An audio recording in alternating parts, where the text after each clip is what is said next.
Look, someone's got to do a theme. Yeah, you both did something. Not necessarily. You Not both necessarily. did something. Look, this is a sweet drum solo, too. Yeah. Just saying. Hey, everybody, welcome to the Amazing Race Podcast. What is this? The third one? This is the third one. This is number 3. The Amazing Race Podcast, in case you didn't get that. We're getting pretty close to the end. It is now 2 episodes left. We are in the final 4. But we're still actually catching up on, like, recapping all the episodes before. So. Yes. Well, I figure today we'll get all the way caught up on all the legs that have aired so far so that we can be fresh and clean going into the penultimate leg.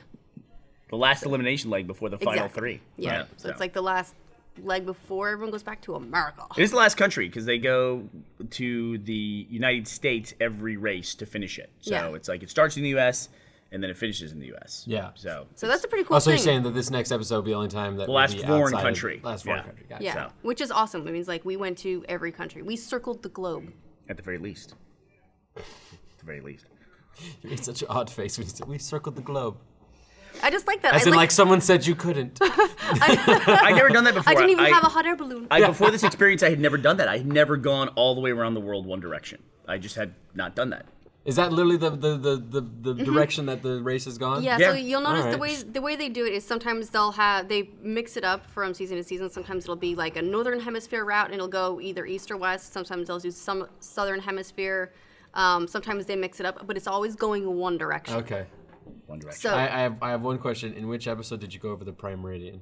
That would have been between... that, I know where this was. We were What? flying from Cartagena to Geneva because we had to pass the prime meridian to get to Frankfurt. I believe it was, on our way to Frankfurt. There you That's when go. we did it. So, I know. congratulations. We learned a little bit about I know what a geography, prime meridian and we is. learned a I'm lot less about impressed ourselves. that Ashley said it because I consider you actually a smart person. I'm just right here. I'm just Wasn't it the last episode where I didn't know what a prime meridian was? So something that's not taking place forget about that that. we're not seeing to this point, because we're all the way, when we're recording this podcast, we're all the way through Bali 2. They have said the next country that we're going to, Yes, right? is Shenzhen, China. We're going to China. And there's a thing where they would ask us occasionally, like in interviews and on the mat, Phil would ask us, like, do you think you're one of the smartest teams? We'd be like, nah. We wanted to play it kind of under the radar. We didn't want to put a target on our back by being like, we're super smart. Because we Darius noticed and Cam very did that early on. yeah. Exactly. They'd be like, we're super smart. And we'd be like, oh, God, they're super smart. And Yeah. so we were immediately, even before the race started, we figured we'd probably be gunning for them. So we tried to hide it as much as possible. But apparently, Burnie's stash of toys, like his monocular and everything, gave us away. Stash of toys sounds really weird. Not at all what you think it is. It's behind a locked door. He took a lot of fun things on the race. We did have I did have like a little pack of gadgets, and I was so happy anytime I got to use one of the gadgets. Like the Batman of the Amazing Race. Exactly right. was. Or the Inspector Gadget. I think Batman was a little bit cooler than Inspector Gadget. That's why I said Inspector Gadget. Thanks for figuring that out. So I figured this podcast we'll go through Georgia, Let's do it. Dubai, Bali, and Bali. And just So, because a couple legs to cover. we have had fun Am I talking missing about anything? it. We talked about Armenia. Well, we last talked time, about right? Armenia Yeah. last time. But we'll probably spend about 10 minutes a leg. Got it. Yeah, and then we makes can do sense. some. Then we can actually answer some to questions. a time. Otherwise, we get lost in the weeds. Yeah. Talking about the stuff. And also because like we keep getting to the end and being like, oh, we asked people like if they wanted us to answer questions, then we took like one. So maybe we'll give it a little bit more time. So let's start off in Georgia. Georgia. Last time we left, we Georgia. talked about When- we were finishing the oil change, Georgia. and then we ran to the Temple of Garni in Armenia, and they told us, keep on racing. You're still racing. And so Right. what You happens didn't get a is, break. No what break. happens is Phil hands you your clue, and you're off. Like, you only spend 1 or 2 minutes at the mat. What at time the of day most. was that? That was afternoon. Yeah, it was afternoon. And that bus it ride was out there was so small, so long. Thanksgiving. Oh, that's On right. Thanksgiving, It was That on might have been Thanksgiving you Day. ended one leg and immediately started another leg. Immediately. So we had to go back. So no Happy rest. Thanksgiving. We had to go back via the taxi that we actually changed the oil in. We had to go back in that taxi. So you gotta hope you did it right. Really? Exactly. All the way back down to Yerevan, the capital of Armenia. Gotcha. And then we were going to catch a it's a- You train. didn't have to The say the capital of 12th Armenia. capital. I knew that. You did? Sorry. Yeah, It's totally. just what the 12th Totally. capital of It's, Armenia? yeah, it's 12th or 11th. I'm looking it up right now. But so we go back to Yerevan, and then we go from there. We get on a train, and the train leaves at midnight, and we leave for Tbilisi, Georgia. So you got a little bit of a break. As once you got to the train station. It's like a little bit of a break, but it was, first of all, it was so friggin' cold. There was no like central heat in that train station, and it was all marble or something, so it was just like a refrigerator. It's what you're sitting in. And so we were probably sitting in those chairs I remember Zach and Rachel were probably as miserable as I was because it was just like so cold and we were all. We ended up fleeing. We went and tried to find candy. We were so desperate. Oh yeah, we wanted Zach and Rachel to go get some candy. What does candy do for being cold? Zach just wanted wanted candy. to get up and move. Yeah, and Zach just wanted candy. So Like, we have all I been went missing candy out on shopping. some sort of candy? We didn't actually find any. We wanted to eat some church kella because we'd made it. So No, we hadn't made it yet.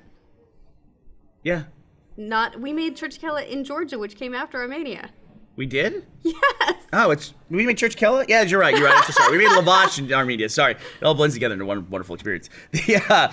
So anyway, we had to wait probably like 10 hours. It felt like for that train, just sitting in a train station. Because it was a nighttime train, which meant, first of all, that we were all on it, and that train only runs like every 2 days. So we were all going to be on the same train no matter what. Yeah, which is another like equalizer thing. So we ended up on a train.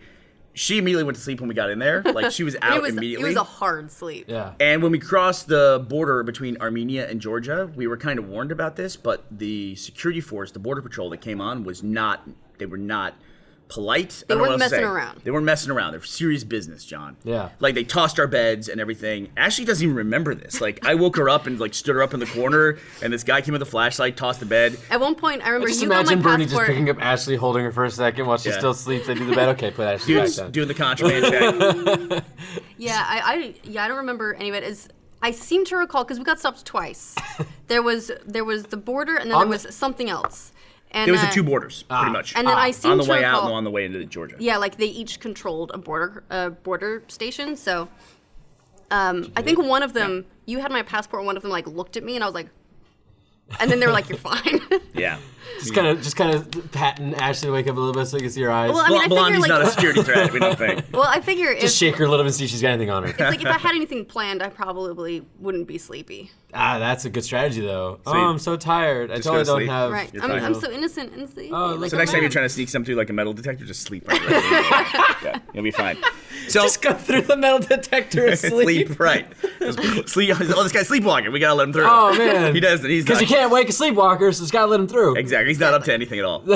So we get to Tbilisi, Georgia via train. And that was a rough landing because you get On a train? yeah. I mean, when we got there, we run out of the train station. We're all in a huge pack. We're all trying to find taxis, and we're all trying to find an exchange station because we've gone country, into a new new money. country. Yeah. And Oh. normally we have time to do something like that at an airport. Something we should clarify too. We're giving money at the beginning of each leg, like at the pit start when we rip it and say go to Tbilisi, Georgia, which in this case was at the end of the last leg. They did it at the same time. In it is also our money for the leg, and it's allowance. like it's like Yes, $100 exactly. Yeah. for food and And if everything you- for 2 days. If you run out, Or day and a half. that's it. That's your problem. It's also in U.S. dollars every single time. So part of every leg, It's which the exchange. is when to exchange. It's when to exchange, how much to exchange, because if you exchange it and then you don't use it all, you have to exchange it again. You're slowly bleeding money. Yeah. Because there's the exchange commissions, the rates, and everything. And then you end up with like $5 in Colombian pesos, $5 in Mexican pesos, $5 in francs. You know, it's like you end up like, and then like $5 in euros essentially. Did you ever get to a point where you ever were in danger of running out of money? Yes. Yeah, that's totally possible. And we No, were like you personally. Was there a point in the we? race that we've seen so far where you guys got close to running out? There were points, well, I can tell you this, we made decisions like we didn't eat food because we wanted to make sure we were going to have So enough you were money. stretching. Yeah, in we Yes. pace. stretched as far as Yeah. we could. Or And we'd let a cab go because we thought we're going to be in this challenge for 4 hours or 2 hours. We can't We can't afford to keep it. So that's another factor as well. Gotcha. People always say, hold on to your cab. It's like, yeah, that costs money when they're sitting Yeah. there waiting for you for an hour and a half. Yeah. Cabs are not cheap. So we got Speaking there. of cabs, We immediately got in the worst cab, in Georgia. 'Cause he was slow? Is sort of slow If he implies moved, he would've that been he slow. goes. Yeah. There we go. So there were a whole bunch of us. We're all in a pack. Everyone's getting in taxis and dashing off to. We had to go find this historic pillar that's in the middle of a roundabout in the city. the And, Dragon Slayer, yeah, the patron Dragon saint Slayer. of Georgia. And our guy just sat there. And like let everyone go in front of him, and we're like, go, go, go, go, and he's just Tyler and Corey he's exchanged money, sitting there. got in their car, and And they were left in still front of gone. us, and we're just sitting in our cab. And And literally, we're sitting in a cab, and it's like open road right there. What was he doing? Nothing. He's on the Well, phone. At here's one the point, thing. we're like, sir, We can we just figured it go to out. this thing? He's like, yeah. And it's like, no, we need to go. See the road? Can you just drive? It's a race Go? See the drive? road. And we figured it out on the way because then all these other taxis started pulling up to us and waving. At him, and he's on the phone, like, waving. 'Cause he's at like, them, look too. at all these He crazy called TV people. He called his buddies because of, like, all the crazy Americans Oh, running around like shit. lunatics. So Like we got, all the like, crazy people on a race, and so like all of his buddies like kept coming up and being like, "Hey, that's so cool." The one thing, though, it did help us with, though, is because we got so frustrated with the guy not moving his car that we got out and exchanged money, literally after everyone else had already exchanged money. But we were going to do it at some point later because the line was so long at the exchange place. I'm glad we didn't do that. Yeah, so we ended up exchanging the money. We also got to the clue. It's at a roundabout in the middle of the city. A No huge guarantees. roundabout. You know that you're going to get the clue and you're immediately going to go off again. We let him go anyway. We figured Yeah, there's yeah. no way Yeah. we could roll the dice lower Yeah, than we what couldn't we had get a with that worse guy. cabbie by There was random only happenstance. up.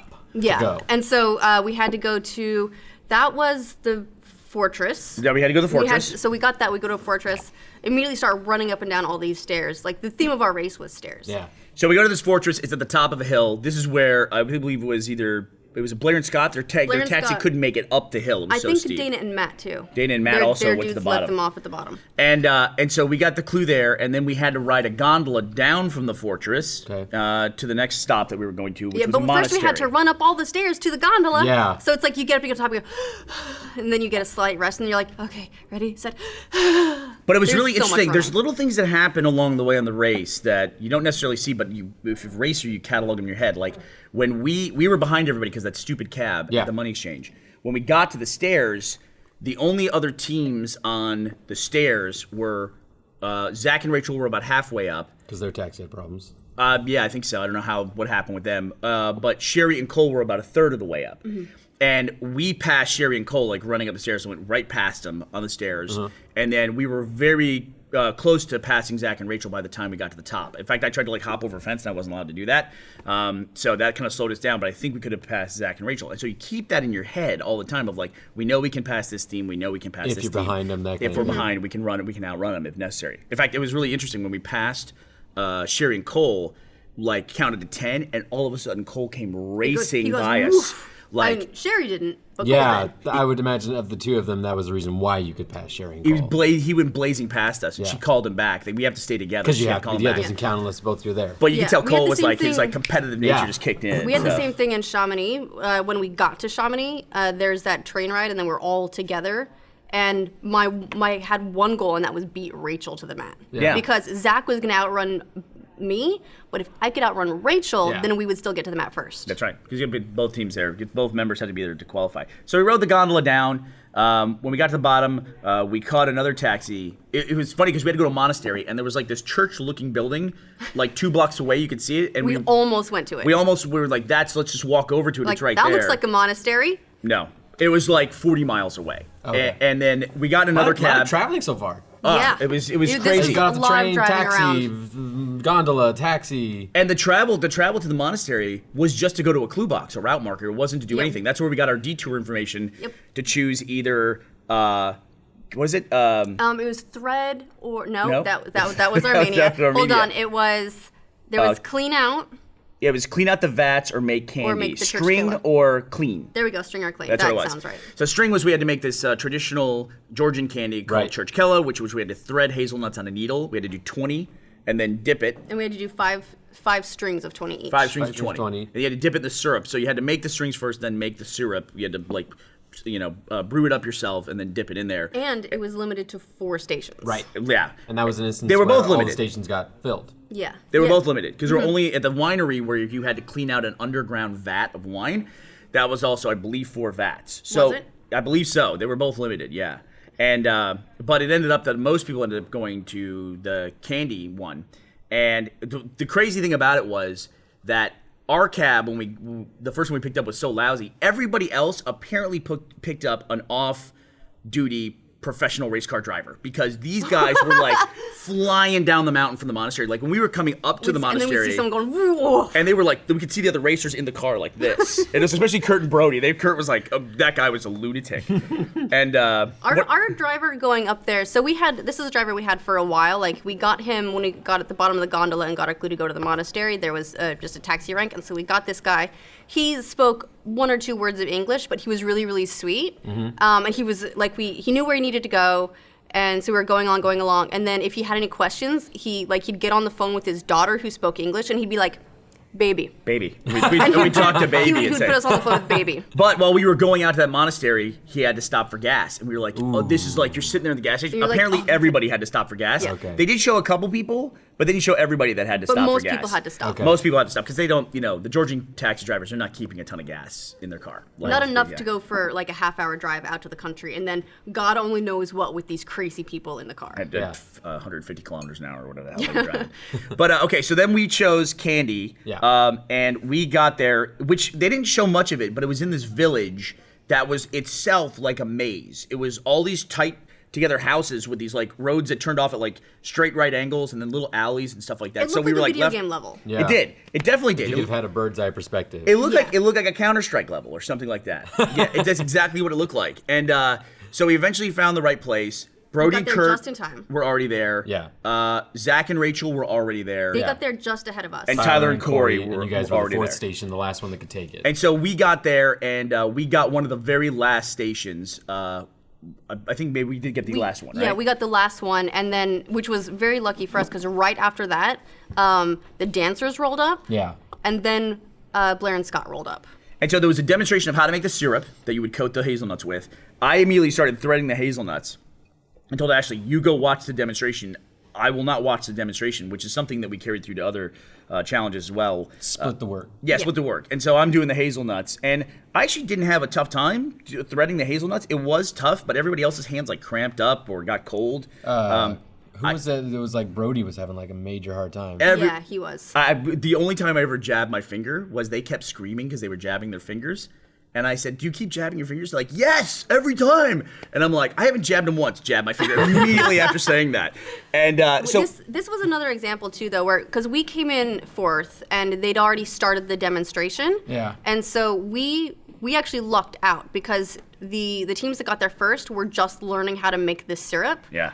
And so he a was little bit able of an to equalizer. Yeah, a little bit. So he was able to immediately start on the hazelnuts, and I watched that and started on the syrup, whereas they had to wait a little bit. Yeah. And I think they also, though, like hadn't started making the syrup yet, and that was like our immediate thing.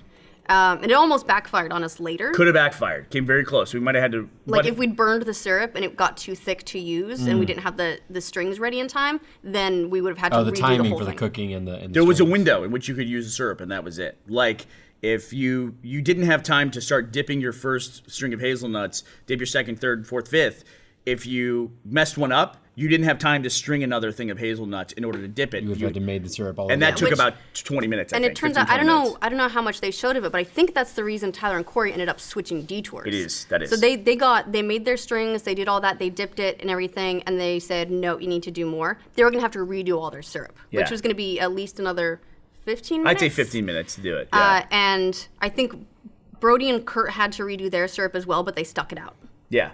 And so Zach and Rachel came out of that first. We finished very behind close them. second to them. Tyler and Corey then left. But what another thing that happened there was Blair and Scott showed up. There was no stations. Dana and Matt showed up as well, the dancers. There was no stations. Dana and Matt made the decision to leave and go to the Vats where Sherry and Cole had gone directly to. And Dana and Matt got lost on the way trying to find the Vats, then came back and met Tyler and Corey as they were switching, so they decided to go off together. Because that's kind of a theme for the race, is that the dancers and Tyler and Corey, they run together. Like they work together roll a lot. deep. They roll deep.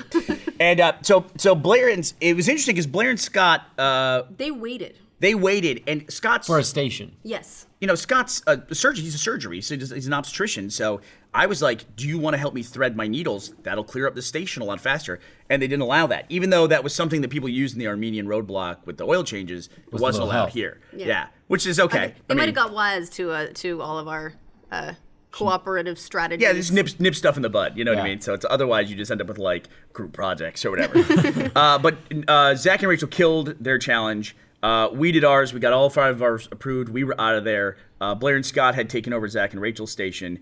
And then we got our next clue, which is to go to the National Ballet Theater in Tbilisi. And so we go back there. The whole way on the way back there, we're thinking, okay, this is going to be some kind of musical or dancing challenge. Some kind of performance. Yeah, some kind of performance. So we get there. The roadblock says, who is light on their feet?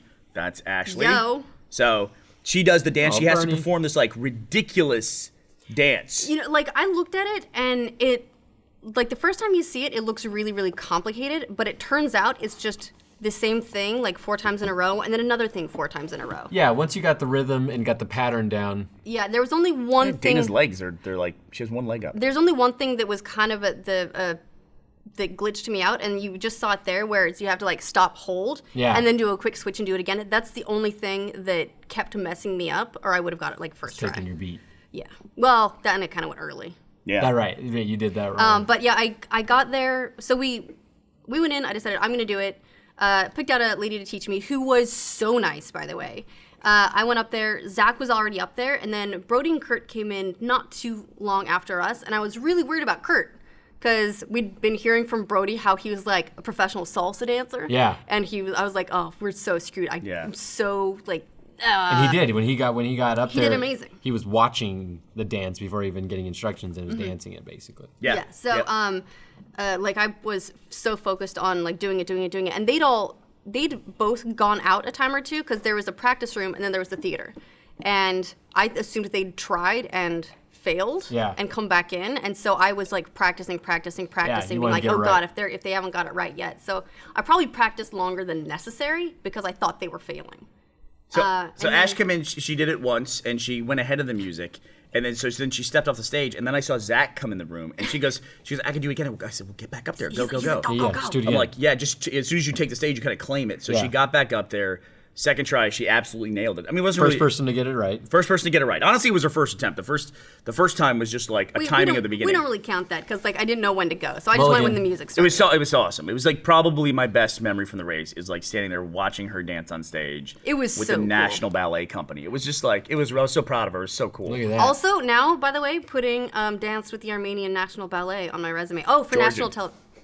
Not Armenian. God damn it. The Georgian National Ballet for national television. You're a Georgian National Ballet dancer, is what you should say. But there's a couple of things that happened here. We're taking a really long time to explain this leg. We said we were going to take 10 minutes. We've taken 20 so far.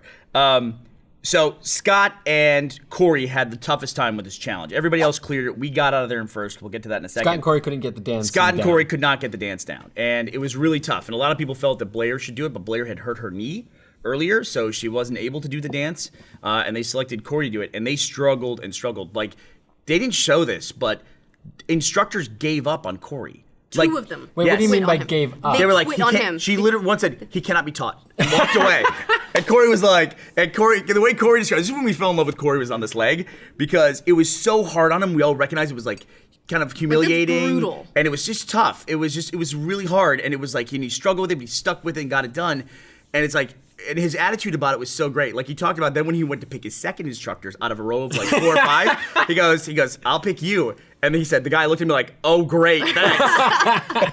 So what happened basically there was Scott finished before Corey, and they ran off together, but Scott made this critical error where he grabbed Tyler's bag. Right. Blair Blair had took both her their bag backpacks. and her dad's bag. But her dad like missed that because they were so intent on getting out, and so he picked up a bag thinking he needed to grab his bag, and it was Tyler's. If you went to the mat with somebody else's bag, or if you didn't put it back where you got it, that would have given him a penalty. You know, What's a penalty? So you stand at the mat and they say you have to take a 20-minute penalty. Where you they just say stand like I there. can't just check, time yeah, out. like I can't check you in for 30 minutes, and you're that's just like waiting, and and another 30 team minutes comes up and you're out. Yeah, I think 30 minutes is best case scenario. Messing with other team stuff, you cannot do. Wow. So it was probably would have been a few hours penalty. So You can they also had to skip give like it a back. detour or a roadblock. Say, we're not doing this one, and then it's a 4-hour penalty. So you stand at the mat for 4 hours. Yeah. Every other team will finish. Or if like, ballet dancer people all give up on you and all the instructors say no. Something I do want to say is that in those challenges like that and the camel racing in Dubai are 2 good examples of this, is that they say you only have so many Tries. heats. Right. I mean, you look at those dancers; they danced with everybody every freaking time. Yeah, they can't go forever. No, they can't. So if the camels, it was 20 heats.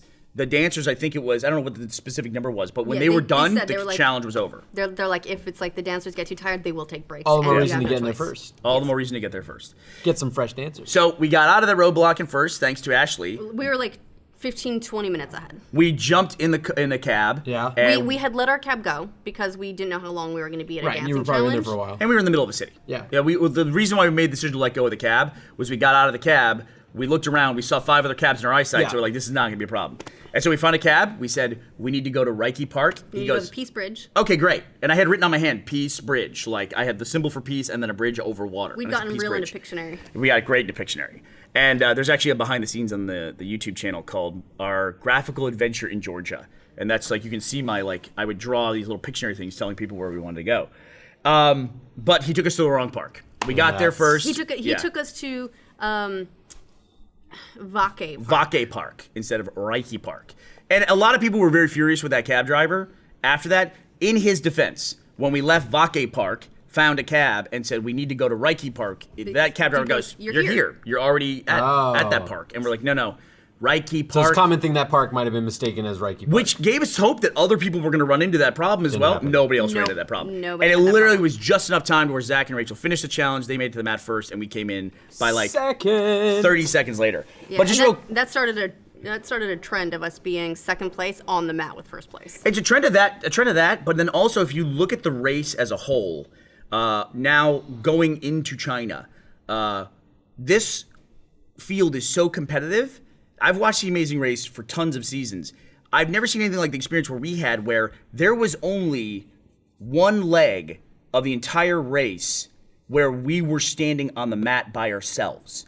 That's it. Everything was so close. It was Yeah. the first Cartagena mat. The Yeah. first Cartagena leg. Yeah, that was it. They don't keep you on the Sorry, mat for second Cartagena leg. They on the don't seawall. keep you on the mat for a long time. They like you check in, Phil asks you a question or two, and then they take you off. So if you see someone else on the mat, it's It just because happened. it just happened. And there were times we were on the mat with 3 other teams, like we were in Bali, or all 7 other teams. You know, So like you guys we were trying all evenly matched. it was very and competitive. Everyone's competing. Yeah, it's like competing at the there's same no level. rest. There is like you can't relax for a second and go, oh well, we know we're ahead. Right, you guys because- were all so close. exactly. Listen, I'm so proud of her for this dance thing, but you got to put it in perspective too. It's like this is how this leg started, because it was a keep on racing leg. We started on the top of a mountain in Chamonix. Yeah. We come down the mountain, we go to Geneva. Yeah. We get on a plane, we fly to Athens. We go from Athens to Yerevan, Armenia. We're up all night waiting for the opera house to open. We watch the saber dance. We run across town to the Cascade, run Climb all it. the way up the Cascade, all the way back down. We go bake some bread. She burns her friggin' hand. We go to the Republic Square, catch this bus, the slowest bus For in like the an world. hour. Drive that thing out to the middle of nowhere in Armenia for an hour and a half at like 6 miles an hour.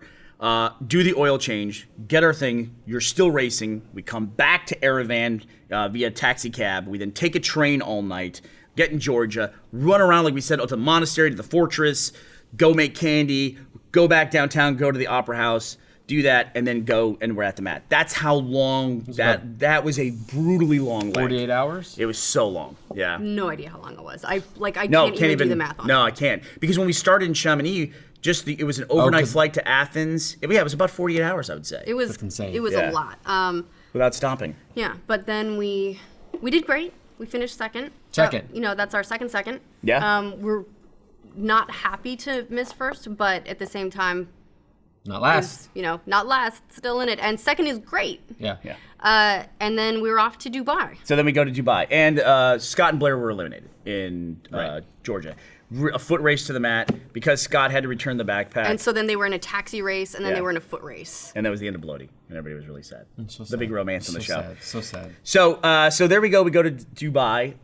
We're all on the same flight again. We all catch a flight to Dubai. There's a really fun behind the scenes where we had to wait to go through customs, and we just all happened to be there. So all the team members that did the dance in Georgia all remembered the dance, so they just did it there all together, like in a chorus Well, line. we remembered the dance. You guys did a flash mob. We totally did. Yeah, The it was little- Like no music. We're just like 1, 2, 3, 4. It was really fun. really fun. You gotta take your entertainment where you can. So the interesting thing about Dubai, we leave the airport and we're getting in SUVs. This is the first time we've driven ourselves.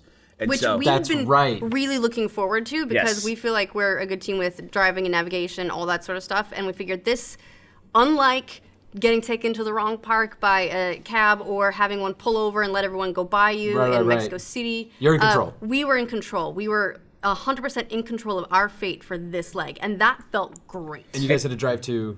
we drove out to the middle of the desert. So Yeah. it was interesting to like go to Dubai, which is an interesting place to visit as it is, and then you get in a car and you drive out of civilization essentially out to the middle of the desert. It was like Yeah. a maybe 30, 45-minute drive. Yep, and we went to a Bedouin camp, and we were supposed to get a traditional Bedouin greeting, which was you touch Gentlemen only. noses. Yeah.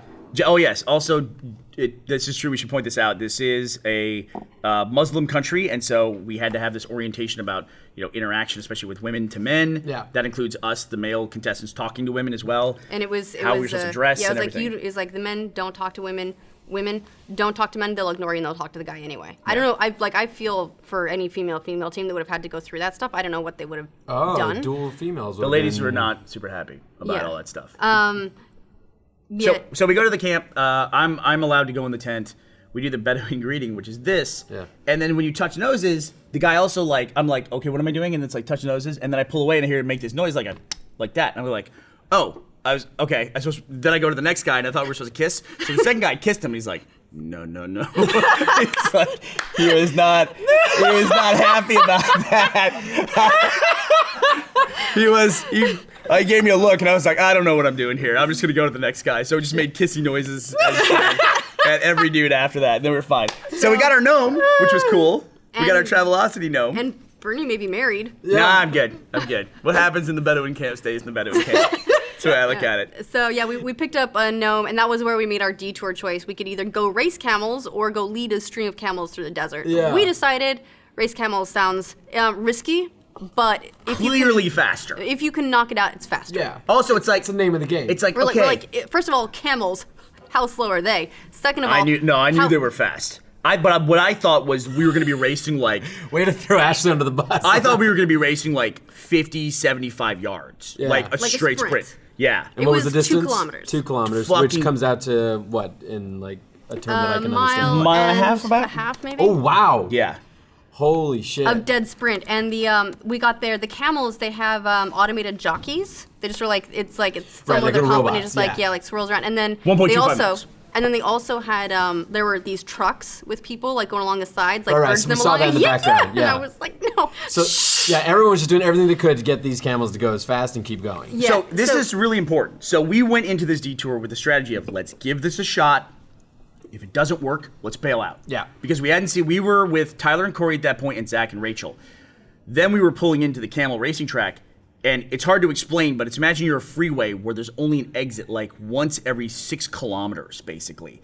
And Zach, we got off the freeway, turned around, went back up the feeder road for the freeway. The Camel racing track was a right turn. Zach missed it by like 30 feet, but couldn't back up to go to it. So I had to go He had to go all the way back all the way around. around. So you knew you had 15 time. minutes. Yeah, At least. probably. So we thought, let's try this.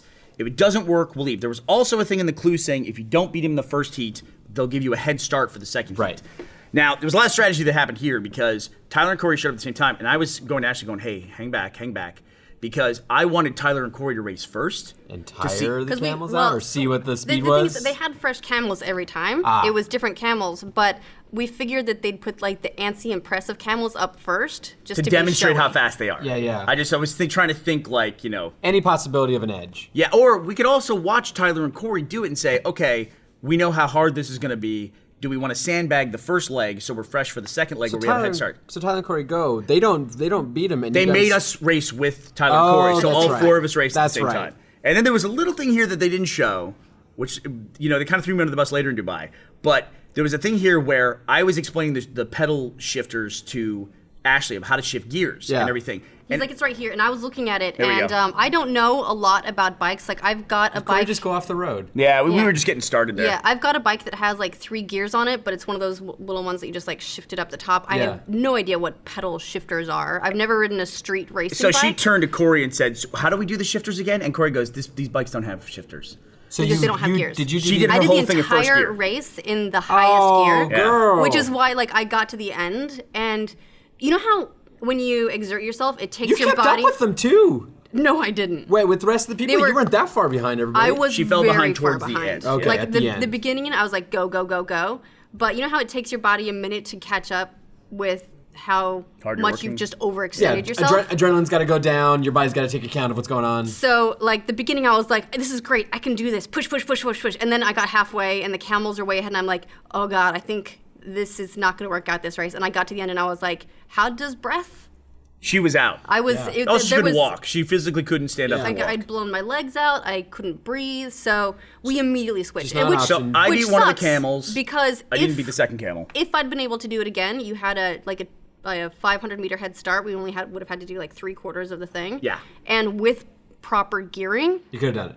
I mean, yeah, everyone could do it. Well, the But problem was I did tell you to try to take it easy He on the did. first one, but He even did when she tell had me. clearly lost, she just couldn't stop pedaling as hard as she could. She just couldn't give it less than 100% effort, which I get, but it wiped her out. So we made the decision to switch. It was about a 15-minute car ride, and knowing that we would probably switch, I actually took the landmarks along the way, knowing like I was reading the directions for the other detour on the way to the camel track, so I knew exactly how to get back to that one. Right, because you guys were driving. Yeah, 'cause We drove we'd- straight there, we'd but come she out of the hacked the Bedouin whole camp. way, like dry heave the whole way. Yeah, when you come out of the Bedouin camp, you go down a road, and then you go right to go to the camel racing. You go left to go to the Gotcha. camel trek. And so we...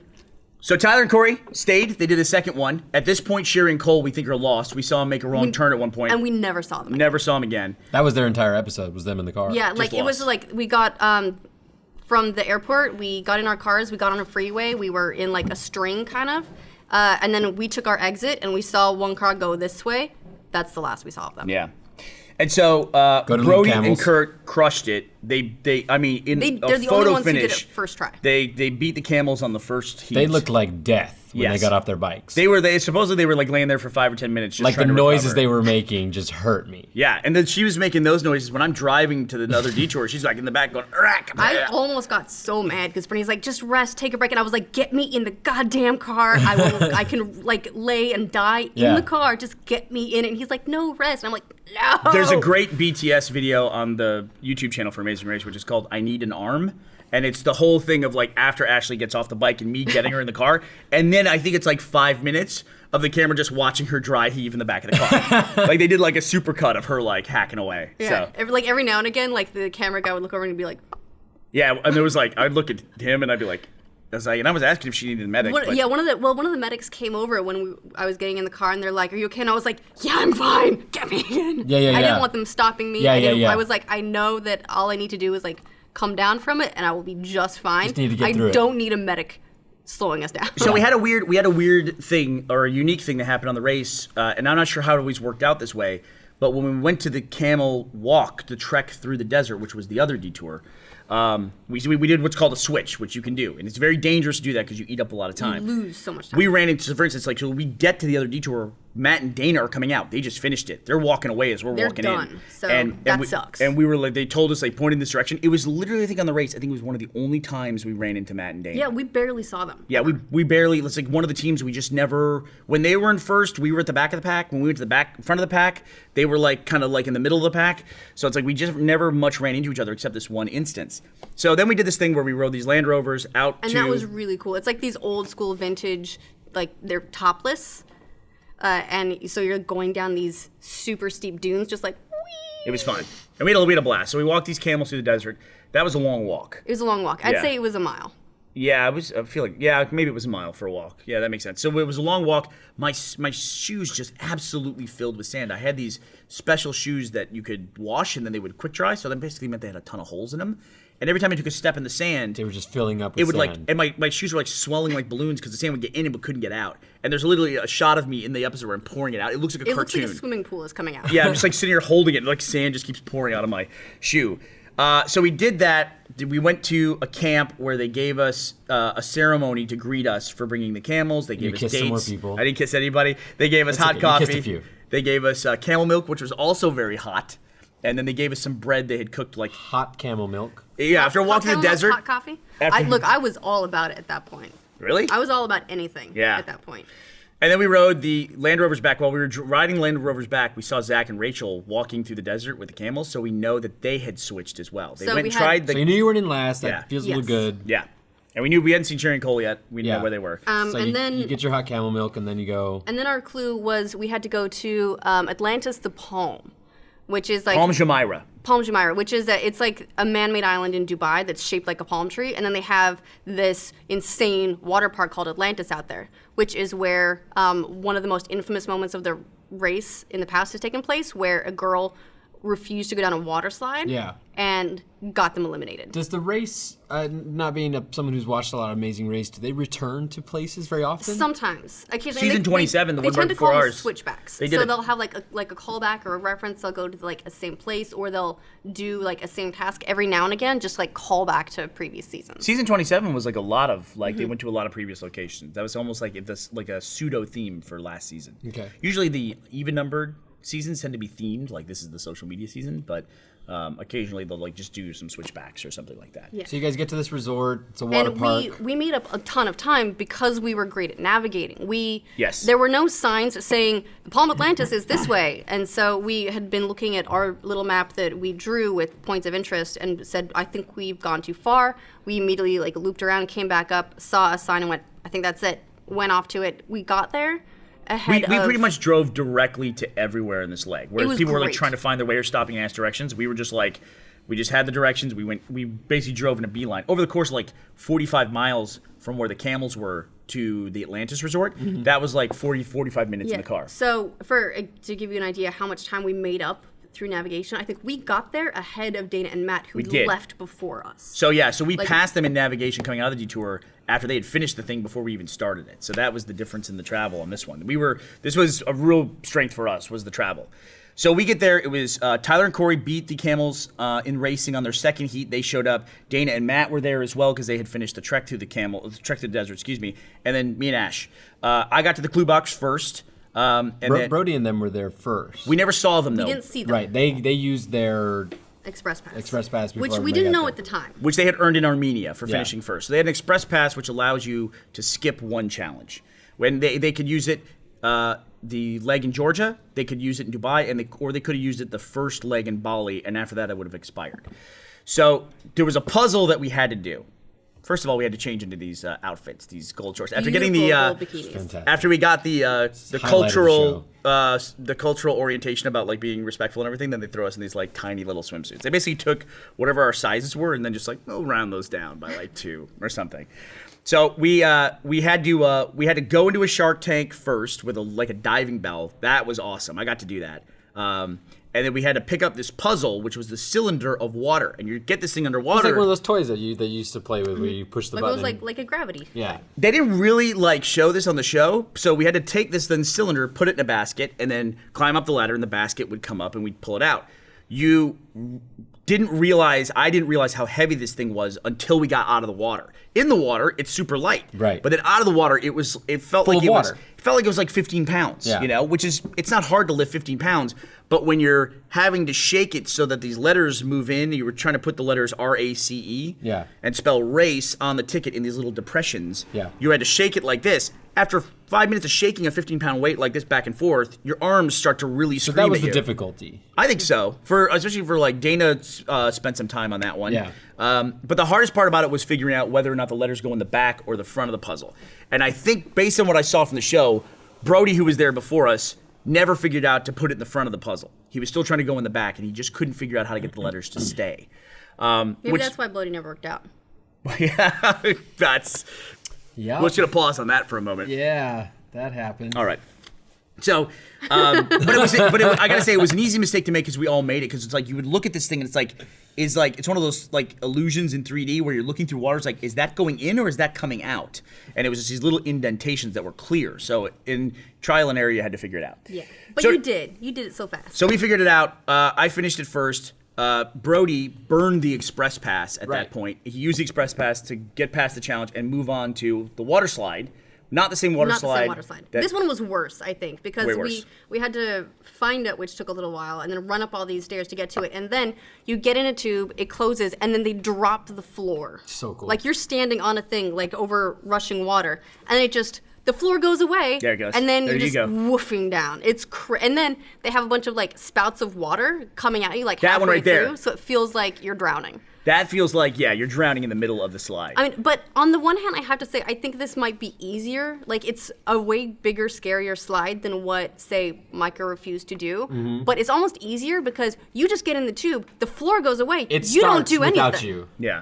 It's like a little countdown, and you're off to the races. But that was like a nice little quick thing that we got to do, and then we're off to the pit stop. So so then we get back in raced our the car. pit stop. We should go to Abra station. Abra is like a water taxi. Okay. We had to do that, and we had to connect. We had to take a water taxi to this garment district, and then the pit stop was somewhere in there. Yeah, and then again, we navigated straight there. Like, we got on the freeway. There's like this one exit that goes off to the road that you need. We stayed on that. We went a little bit past it and had to catch a roundabout and come back. Like to a get block. to get into the parking. Yeah. The parking lot. And that was like then.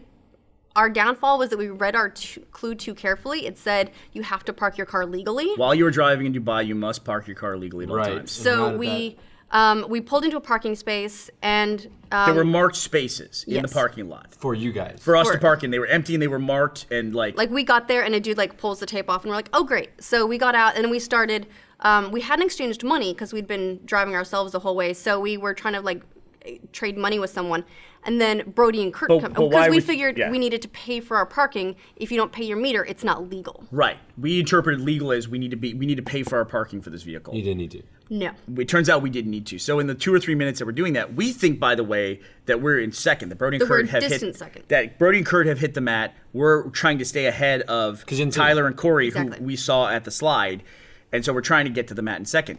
And we're talking. We're having a conversation about that. And all of a sudden, another SUV pulls up, and it's Brody and Kurt, and I go... They pile out, and we're like, whoa! And we literally said to Ashley, I think we're in first place right now. And so then we went to go pay the meter. I found a nice gentleman who gave me money, which you're not allowed to beg for money, but if someone gives you something, then you do it. But I had to make clear to him, it's like, I need to give you money in return. He's like, no, God be with you. Really nice Muslim guy. Really and nice he guy. wou't take it. And I was like, are we okay? And they gave me judgment. You're fine. Go do your thing. Yeah, and so then Brody and Kurt come in, and they start to run off, and I'm like, you haven't paid your meter? And actually, I said to her, why did you tell them that?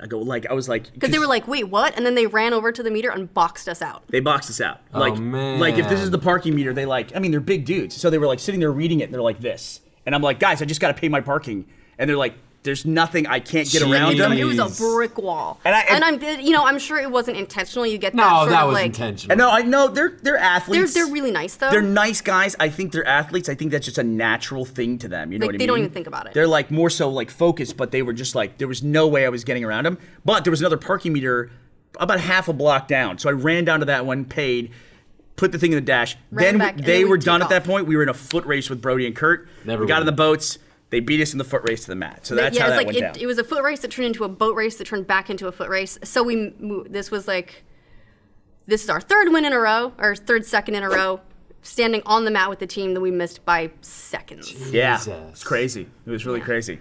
And then that turned out, so we never saw Sherry and Cole. We had no idea what happened to them. They came in hours later.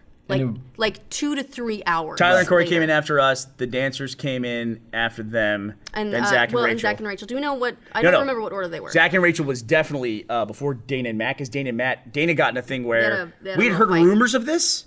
The way the show is being presented, it's like they show Dana is the fiery character of the show.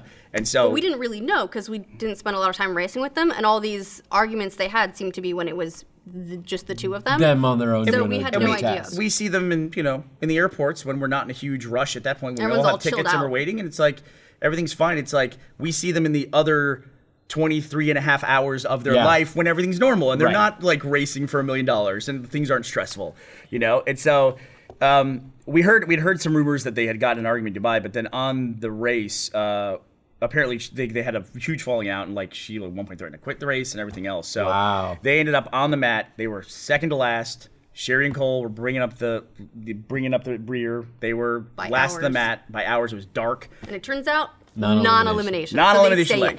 Lucky sons of bitches. And they were last in Armenia as well. They were last in Armenia. But that was keep on racing. So, which is different from a non-elimination in that it means that if you get last in a keep on racing, you just keep on racing. That's it. It is really rare somebody gets two of them. If you get last in a non-elimination, that means the next leg, you get to go through to it, but you have to do an extra task. You get a speed bump. So Blair and what Scott had to happened do when the we fish thing. Yeah, so then when we got to Bali, they had an extra task to do. Do we want to talk about Bali at all? Do we have time? We can no, we don't. We're done. So Okay, we'll we do got Bali through next two. time. We got through 2 legs, guys. Yeah, we got through 2 legs in 15 minutes as opposed to 4 legs. Oh, All right, man. so then we're off after this, finishing in second. This is our 3rd second in a row now, and then we're racing off to Bali. Yep. So we'll probably do a supplementary one to this. I think maybe something audio-based. Yeah, maybe we'll add on to it and then just like tack a nice little screen on of John smiling or something. Okay, thanks right. everybody. Bye, guys. Okay, so we ran a little bit over time in the broadcast studio, and unfortunately someone else had it booked, so we got kicked out, but we still have 2 legs to talk about to get all the way caught up. So we're going to do it lo-fi, and I'm in Austin, and Burnie's in New York at Brandcast. Yeah, I had to go to New York for the YouTube Creator Summit. And our plan is we wanted to be all cut up by the last elimination leg so that for the finale, we could talk about the finale, preview for the finale, and then the last elimination leg and cover 2 episodes at once. And so we're all screwed up now.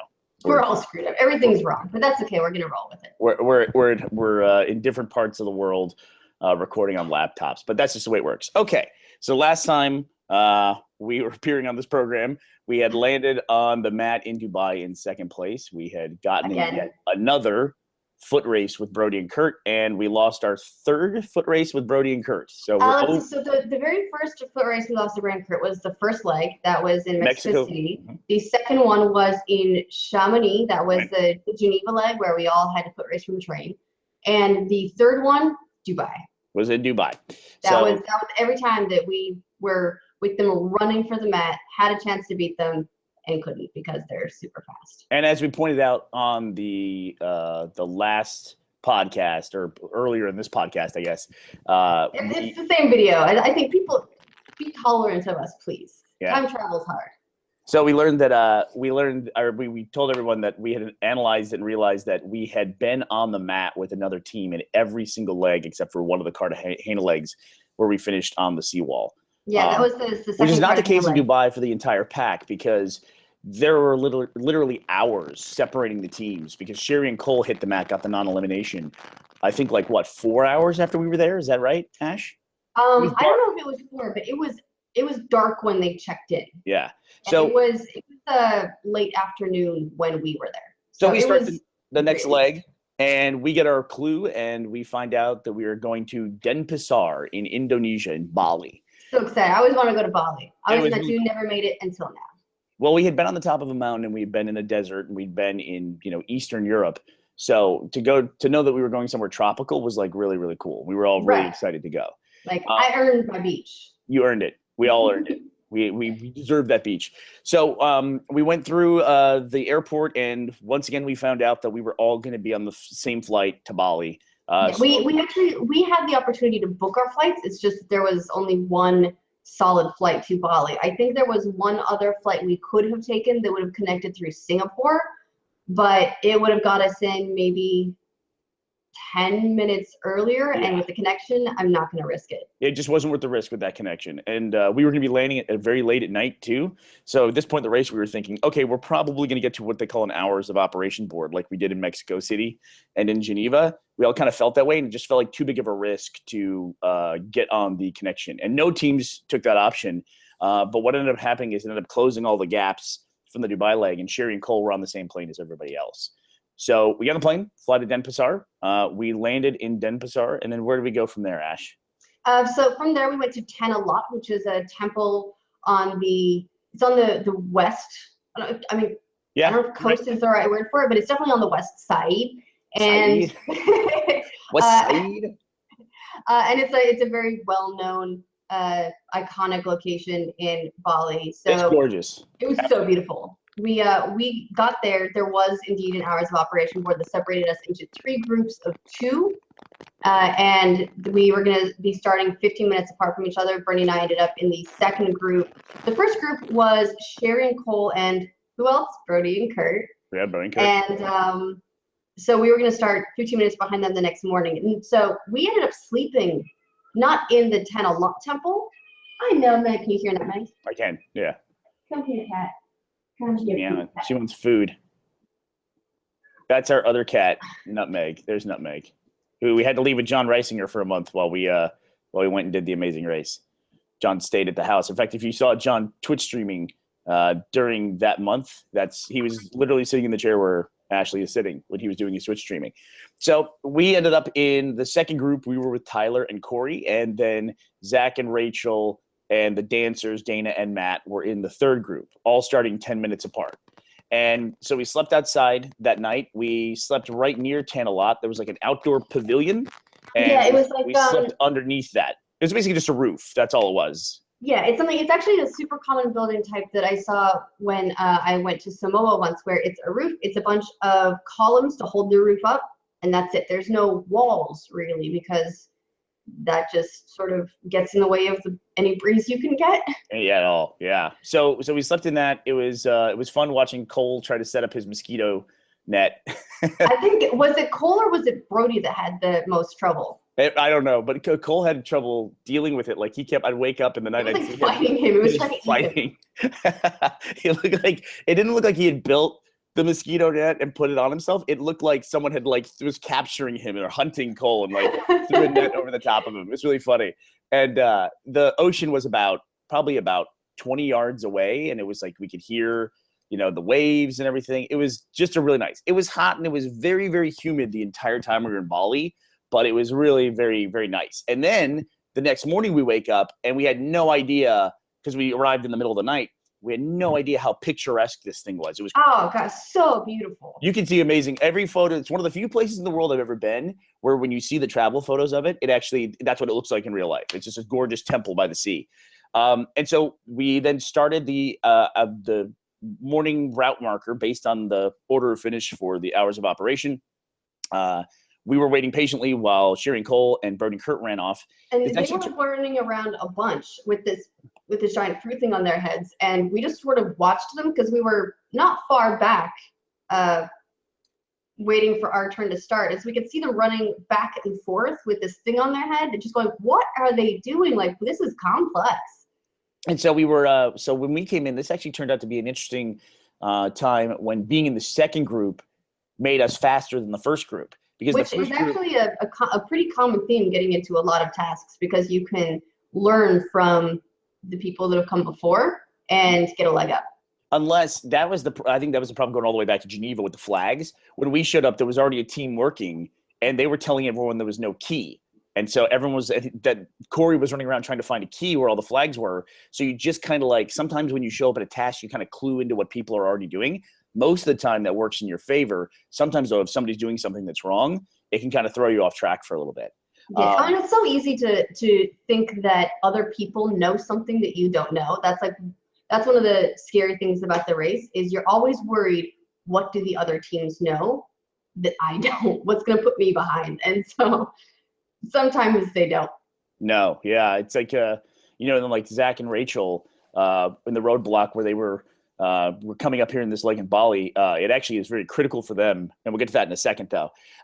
Okay, so when we came out group second, then we saw Sherry Cole, and we don't think we ever saw Brody and Kurt, or they were on their way out with their clue at that point. No, we saw them. We were further behind them because they sort of figured it out, but they weren't too far off us. But we saw Sherry Cole. They had to pick up this Balinese fruit offering. We had to put it on our heads, and we had to carry it to the temple. There's this other temple, not Tanalot, but another temple right nearby, which I don't recall the name of. It's a snake temple. Or you know what? I think it was just this little place off to the side. It was like 20 feet from where we started. It was like 20. It wasn't that close. It was probably maybe 25 yards with that you had to walk. In race distance, it was super close. It was super close. And Sherry Cole and Burnie Kurt had all gone the wrong direction. They had gone to the place where we were supposed to deliver these snakes that we get in a second. And we saw them on their way back. And then so we were just able to grab the fruit, put it on our heads. We ended up getting the fruit delivered at the exact same time as Sherry and Cole.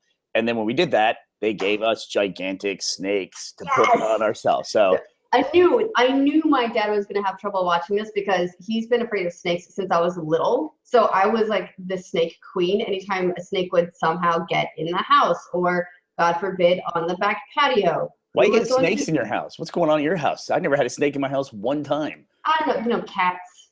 Oh, I see. Anyway, when you but like patio, whatever, they were really common in the garden, just like little garden snakes.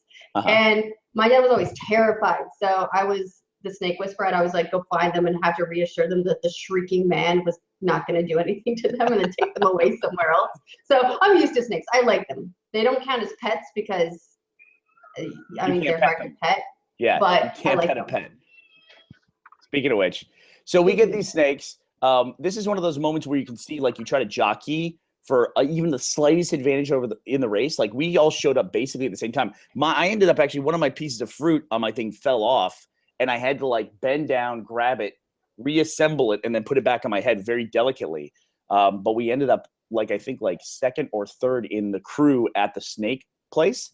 But while we're waiting for them to get the snakes out, I just leaned forward and put my head down like this because I had seen the snakes on Brody and Kurt, I guess, at that point. I knew to do that. So I sat there, and then when they came with the snake, they immediately saw my head down, so they gave me a snake first. And then I kept telling Ashley, I was like pushing her forward a little bit with my left hand. And we were able to get snakes and get out of there a little bit before everybody else. It's those little things that, like, you always have to figure out how to press an advantage no matter what. And then we had to walk. That's been like a challenge for me throughout the race, and it's something that's actually helped me a bunch as a person, because I don't know, I have trouble being aggressive sometimes, but you really have no choice with the race. Hey, look, I look like Dr. Evil. Dr. Evil.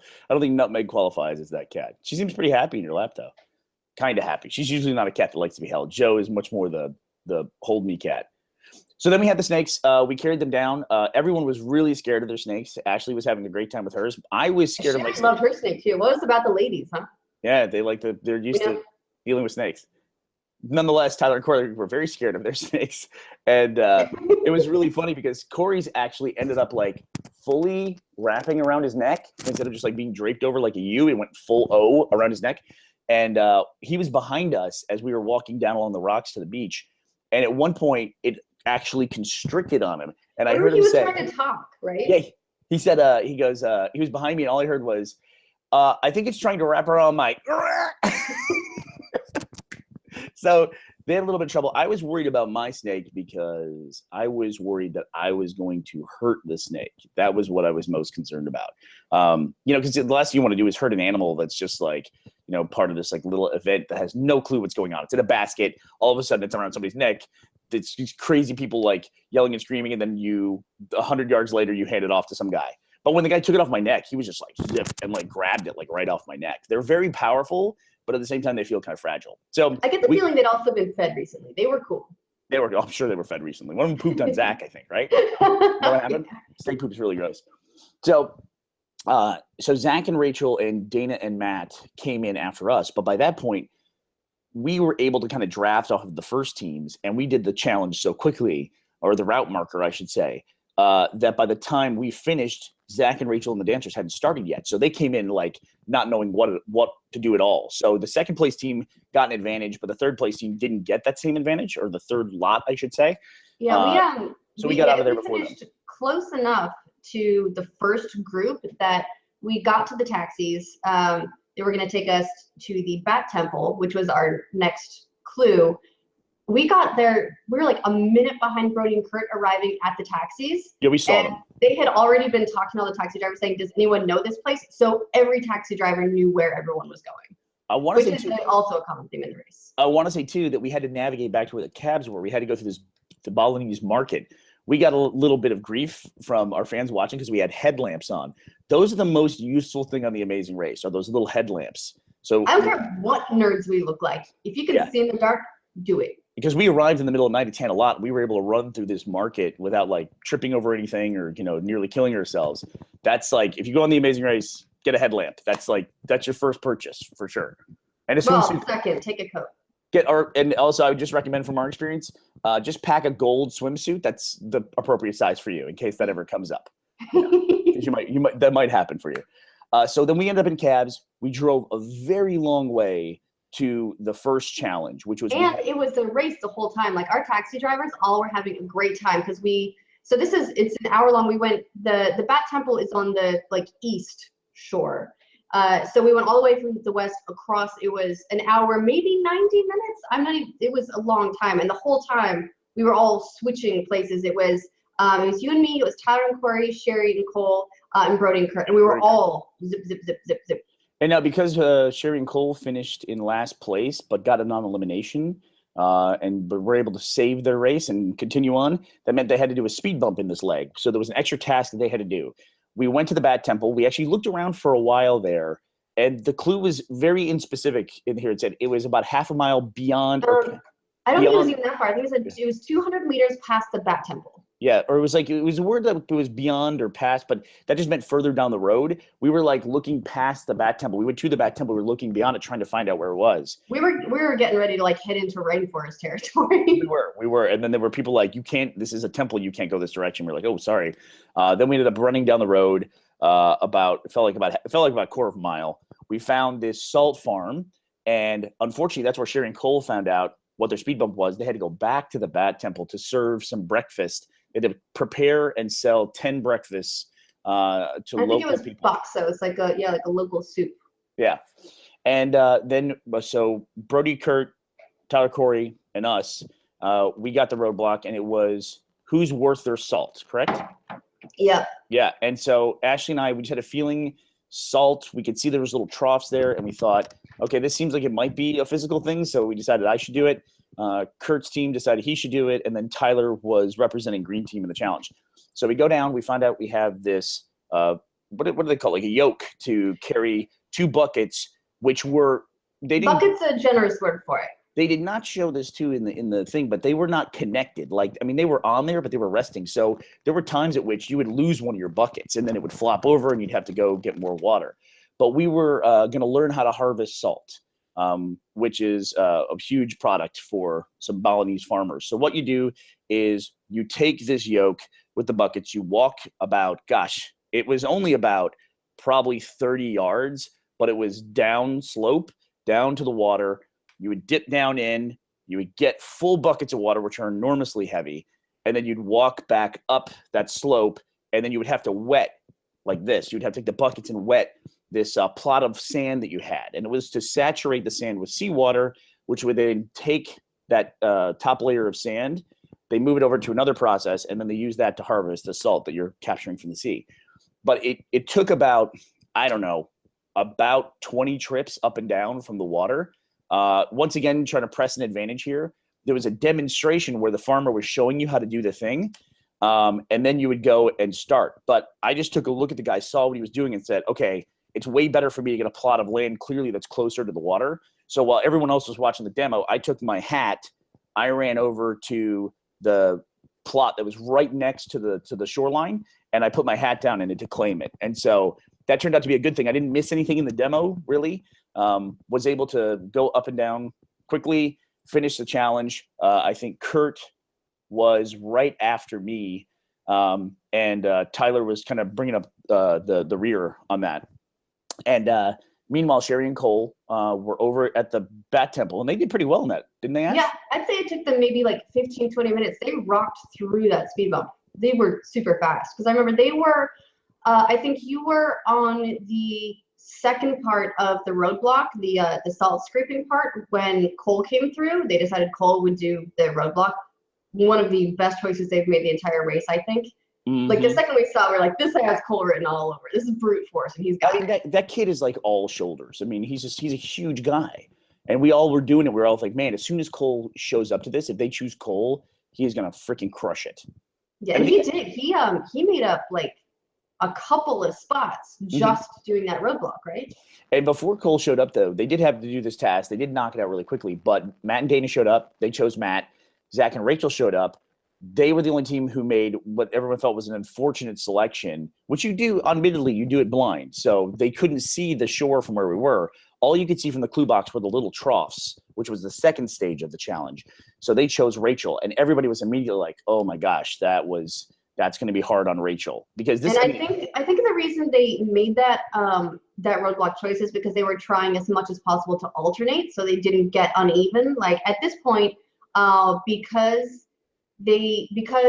Kurt was doing this roadblock, it means that Brody has to do every roadblock for the rest of the race. That is true. So they were trying to keep even. We all knew that was coming eventually, but yeah, on the first roadblock in this leg, The fact that Kurt did it again was kind of surprising. However, good choice, I think, for them, because there was two things in this challenge that would have been really hard on Brody. Number one, he had knee surgery. He ran that entire race with a knee brace. It was a surgical knee brace too. Yeah. It wasn't just something you get from Walgreens. It was a big metal knee brace to keep his knee in check. Yeah, he was recovering from a sports injury and surgery. So holding those, huge, heavy buckets of water on his shoulder and then walking through sand, that could have been a nightmare for him. And then also, just based on Brody's personality, there was a section later where you had to do something that was very dexterous and you had to tie some things, and it required a lot of patience.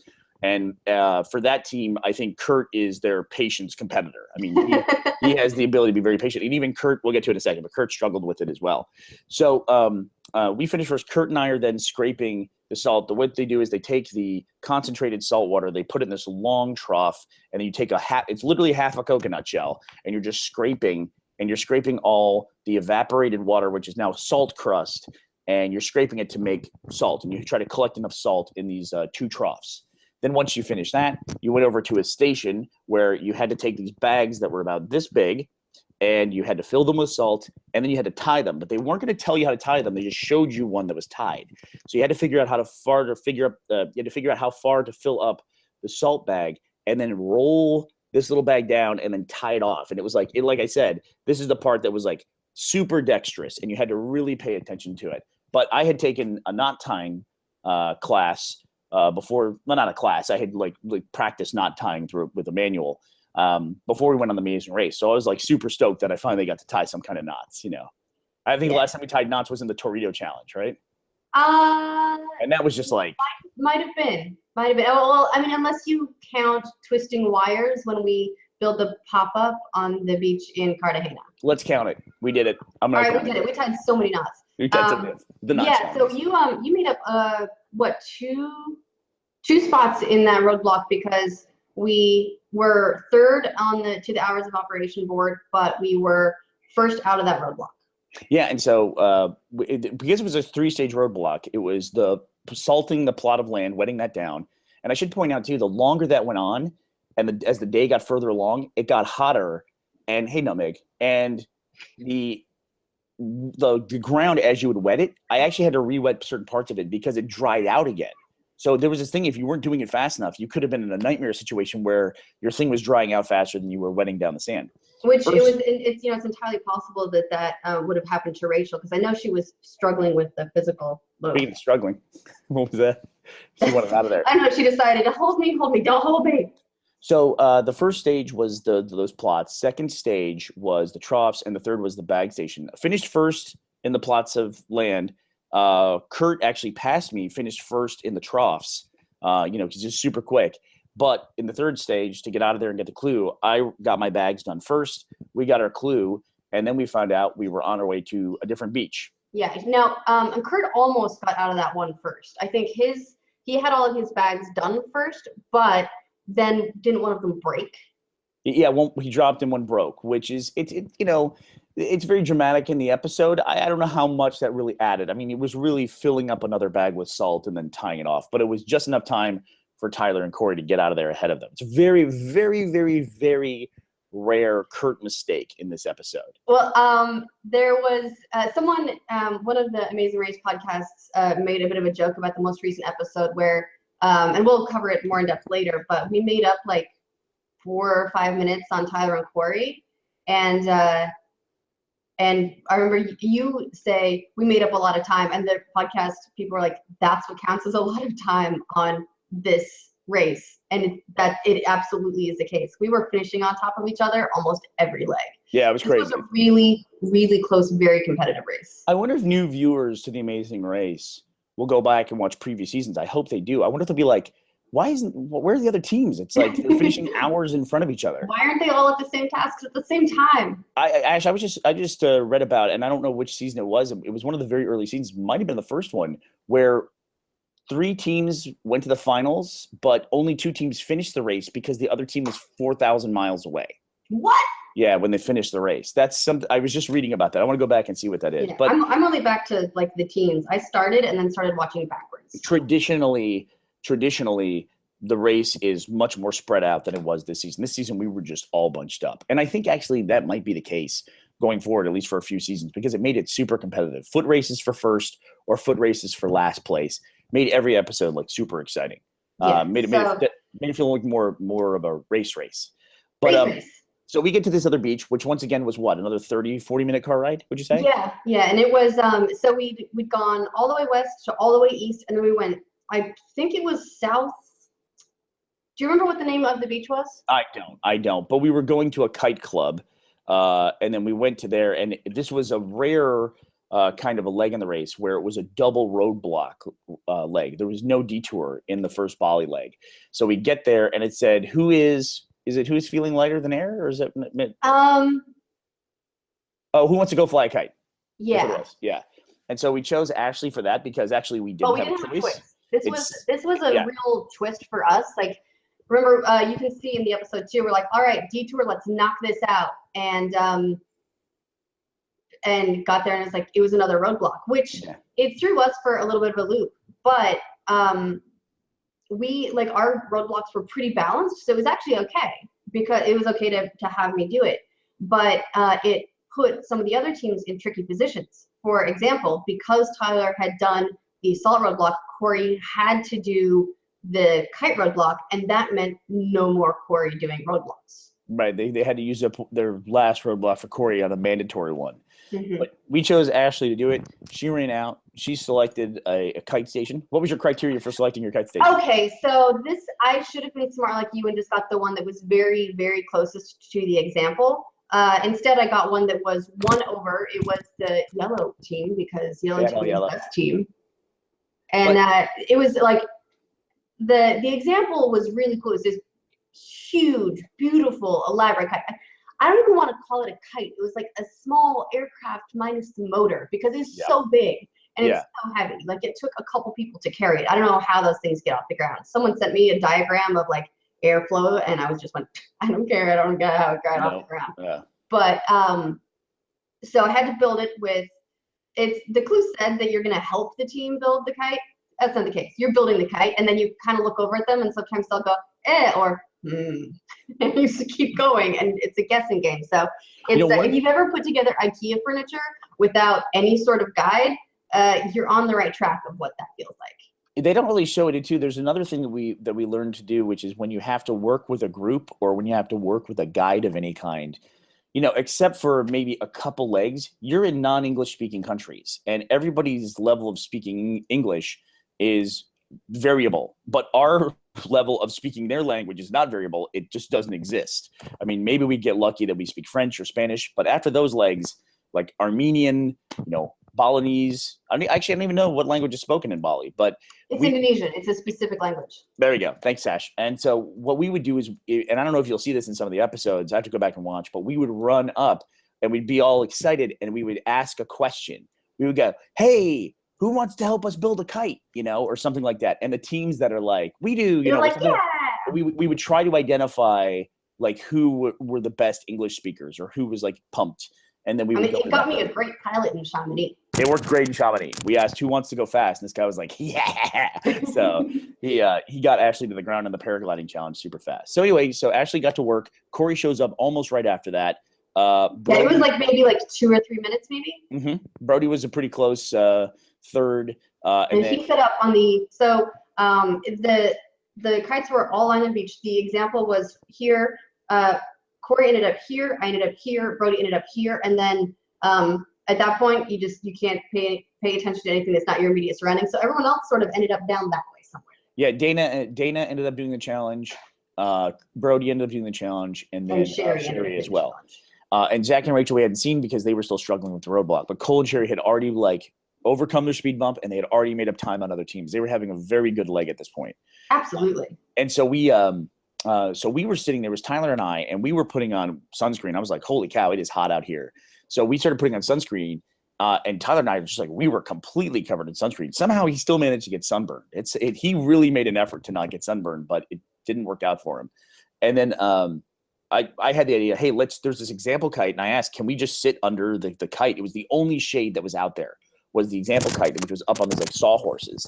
So all the teams that were watching ended up doing that, and we were like cheering on our teams from underneath the kite. Meanwhile, you guys were out baking in the sun the entire time. This was How long do you think that roadblock took? Because Man, race time is so weird that I can't tell you how long I was doing it. It felt like maybe a half hour. Half an hour is pretty good. I'd say half hour was a good one.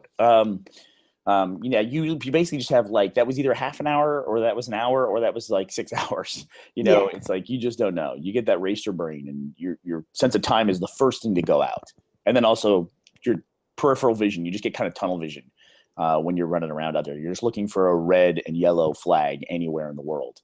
Okay. So then I would say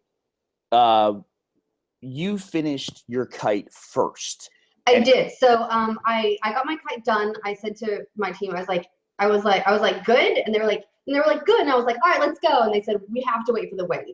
And I don't think that was in the episode, right? They didn't put. No, they didn't show that. So, but they said we have to wait for the wind, and I said, okay, great. Well, while we're doing that, I'm gonna fiddle with some of these, make them a little bit better because we've got the time, and I really, really don't want my kite to come apart in the middle of in the middle of taking off. So I started adjusting a couple of the knots, and then Corey next to me goes, I'm done. And they go, all right, let's go. And I was like, what? Yeah. Anyway. Ashley was not really happy about that, but it was essentially, because the wind wasn't ready when her kite was ready, she thought, okay, I'm just going to fiddle with some knots. And then the next person to say they were ready, they just were like, let's go. And I think Ashley thought that she was just waiting for them to say, we're now ready for you to go. Sometimes they will preserve the order of those things, but it's just one of those things that happens. We've learned to accept those things. It's fine. That's another lesson for me. I should have been more aggressive. Well, yeah, no, I mean, it's one of those things like you definitely. I should have just stood by the front of my kite and been like, I'm ready, I'm ready, I'm ready, I'm ready, I'm ready. What story? Why can't we go? Yeah. There was. So it's it's all good. I also at the time, like, I don't know if my guys didn't know it or what, but it's like we had to move the kite out and over to a staging area. A staging area, and it's like, oh well, we could have done that then. They didn't tell me about that until Corey was already over there. Yeah. And then they had to take this spool of cable and run all the way down the beach with it. It was like 50, 60 yards. Yeah, it was really, really far and we had to end up lining a team of like 10 people out across this huge spool of cable and then get them. Then 4 people would have to carry the kite at the beginning and everyone else would line out, pull on the cable and run with it, spread across I don't know, 50, 100 yards. Yep. And pull on it, and then eventually it would start to get off the ground. It was a group effort for sure. Once it took off, though, you understood why that was, because it was this massive kite and had this huge tail that came out of the back of it. It was gorgeous to watch that thing fly. I mean, it was really incredible. It's one of the most amazing things I've ever seen. Yeah, no, it was really cool. And then, so Corey flew his. It flew on the first attempt. You then flew yours, but you had to do the run with the spool of coil after they cleared his kite. He had already taken off by that point with Tyler. So then you flew yours. I'd say we ended up getting out of there like that I don't know, 30 seconds to a minute of difference between like Corey just being like, hey, I'm ready, and then like, what? Ended up costing us about 10 minutes. It cost about 10 minutes, yeah. And then we don't know who finished after us in what order, but we knew Brody was having trouble with the kite. He kept checking my kite, and he'd come over and be like, what do I do? What do I do? How do I try this? And I was like, dude, I this is what I'm doing. I can't guarantee anything. And that might be why he had some trouble with his knots. I think he was tying bows and I was tying half bows. Mm-hmm. But if you don't know knots, I mean, even I don't know knots, and that could be trouble because bows were not okay. Half knots were okay. Yeah. So the Navy team, is that what Zach and Rachel are? I think they're like dark blue, right? Yeah, I think they're dark blue. Yeah. So anyway, Zach and Rachel show up about 3/4 of the way through Corey and Ashley doing their kites.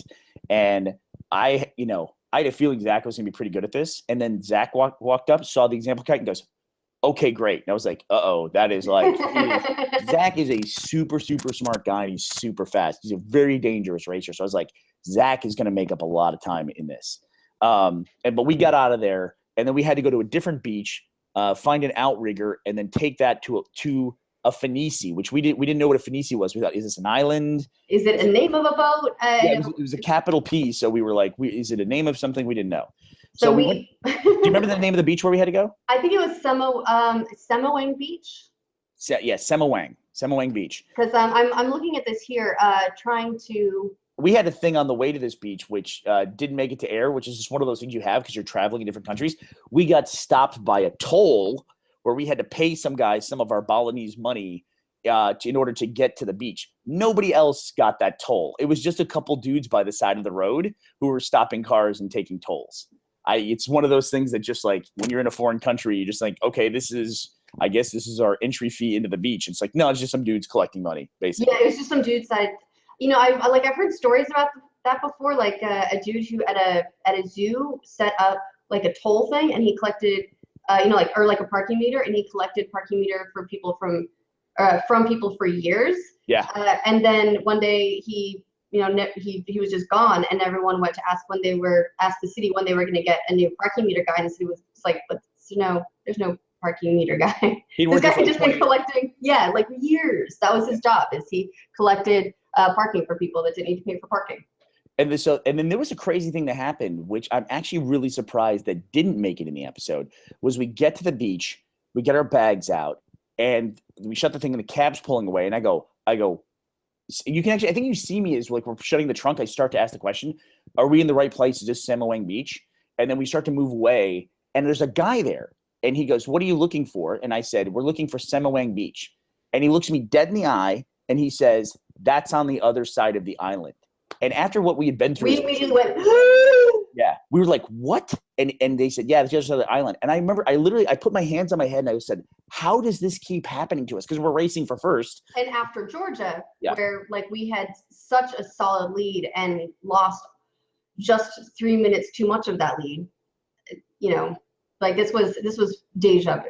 So we're kind of running low on time here, and I definitely want to get to the second leg of Bali. Oh, yeah, hurry then. Yeah. So we came when we anyway, so this guy told us we were in the wrong place, and then I was like in a panic mode going, we gotta get another cab, we gotta get back to the road. And then I see the sign that says Semawang Beach right there, and I walk up to it, I go, this sign says right here, it says we're at Semawang Beach. And the guy, do you remember what he said to me? He's like, I don't work here. Yeah. He literally goes, I don't work here. And I go, what? He goes, I'm not from around here. And then he walks away, and I'm like, who was this guy? Like, it's like he just like slowed us down, and we might have left if I hadn't like looked around a little bit more. We might have jumped in or at least wasted time trying to find another cab. Yeah. So as we ran down and we started looking for these outriggers, we saw Tyler and Corey pulling away from the beach. Yeah. And we're like, so I guess it's like these sailboats with it's like they're sailboats, but then they've got like the little outriggers, and then they've got paddles. And Bria was like, look for a motor, because like if we're going to the ship that's all the way out there, there's no way we have to paddle that far. No way they're gonna make us. I mean, this thing was like so far on the horizon, it was like hazy out in the ocean, like it was like fading into the distance. I was like, they're gonna make us paddle all the way out to that thing. They did. And not only that, but because there wasn't enough wind that day, which I'm sure was great for all the kites, we had to tack back and forth. So instead of just making a beeline for the ship, we had to go out, and then we were doing this. And just this slow zigzag to it. It was painful. Yep. And I also should point out that the word paddle is very generous for what those things were. They were basically just sticks. And it's like, this is the shape of the oar. It went like this, and then the oar was like that. It was just like the tiniest little bit of paddle. It was like you were just basically putting a plank in the water. It was like rowing with a 2x4. That's what it felt like. And I feel for everyone who did the salt roadblock, having to paddle after, wearing yourself out physically. But mostly I feel bad for Rachel.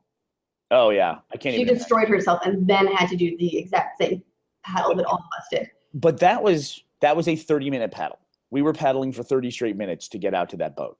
And the way it shook out, Tyler and Corey got there I think they got there about 12 minutes before we did. Is that right? Maybe 10? 7. Oh, it was 7 minutes? Okay, so they got there 7 minutes. Yeah, I mean, like we have to judge a little bit too by like our start time, like our start separation for the next leg. But yeah, I think they ended up there like 5 to 7 minutes ahead of us. I think the whole spread was about 15 minutes across all the teams. So Tyler and Corey got their first place on the deck of the Phoenici. Really cool pit stop, a moving pit stop on the deck of a ship. Really cool. And that ship was like rocking like this. Oh yeah. On there. The best part had to be us like like watching us all go, oh, we In the almost behind the went scenes. overboard so many times. Yeah, and the behind the scenes, then literally we almost got pitched overboard a couple different times because the railing was like knee height and you were getting thrown up against it.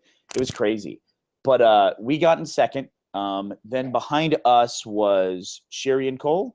Was that behind us? Yeah, behind us was Sherry and Cole. And then along came Dana and Matt. So it was basically a race at this point between Brody and Kurt, Zach and Rachel. Unfortunately for Zach and Rachel, no one is going to out paddle Brody and Kurt through ocean waves. Brody and Kurt landed on the mat in 5th. So Zach and Rachel ended up last, and they were eliminated from the race. Everyone was super sad to see them go. They made a stylish exit, though. They did. They jumped off the side of the Footrace. It was really good. They're such a super sweet couple. They were so much fun during the race. And like I said on a previous podcast, everywhere we went in the world with Zach, he was the guy who got recognized and stopped by people everywhere, all over the world. People just love his work. It crosses borders, it transcends languages, and it was really cool. I was really sorry to see the two of them go. From a friendly standpoint, from a competitive standpoint, they're a very tough team, and it was like a little bit of a sigh of relief. But I have to say too, it's like I got to give a lot of props to Rachel for she did that roadblock. I mean, she those buckets of water were enormously heavy, and it's just like, I mean, She persevered. I hope it doesn't sound sexist or anything, but guys are just better built to, like, you know, there's a bigger shelf of shoulders here for guys to carry that stuff. You're good for manual labor. We're good for manual labor. That's about it. So it's just she absolutely stepped up and crushed it. It just over the course of the day, it wasn't enough to beat Brody and Kurt to the mat. We know that feeling though. And so they were eliminated from the race. So then that night we slept on the deck of the Footrace. And we ended up as a moving pit stop where we just started the next morning. We started the pit start. We had moved to a different location. And we started the next leg, and we were starting this day about 7 or 8 minutes behind Tyler and Corey. And so there's now 5 teams left in the race. The first thing we do is a route marker, which takes us to a snorkeling bay where we take a speedboat from the Footrace, go there, put on some snorkeling gear, jump in the water, and we had to find clues in the water. And Ashley and I, now that we can see it in the thing, we actually jumped off if we jumped off the other side of the boat, we would have found it instantaneously. But really, we swam straight to a box. It was about 20 yards away. Can I be honest? I wish they were harder to find, or they were less easily identifiable, or maybe they were further away. Look, I'm just looking for an excuse to have gone snorkeling more. It was a beautiful experience. It was so refreshing after being like salty and sweaty and everything. We spent the night on a boat, so there weren't a lot of amenities to freshen up. And then we finally get to go snorkeling for 30 seconds. Yeah, but I would have loved to do it for 20 minutes. There were some teams that had a lot of trouble finding the clues because they were in these little waterproof cylinders. And I think the audience was pretty critical of the racers that couldn't find them.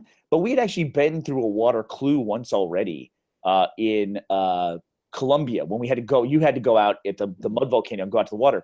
The way the water clues were presented there, they were in Ziploc bags. Mm-hmm. That's the way they were presented. They weren't presented as these like metal cylinders. We figured it out, but I can get how when you're racing around and other teams have already been there, and there are some clue boxes that are completely empty because there was only 2 per clue box and there was 3 clue boxes out there.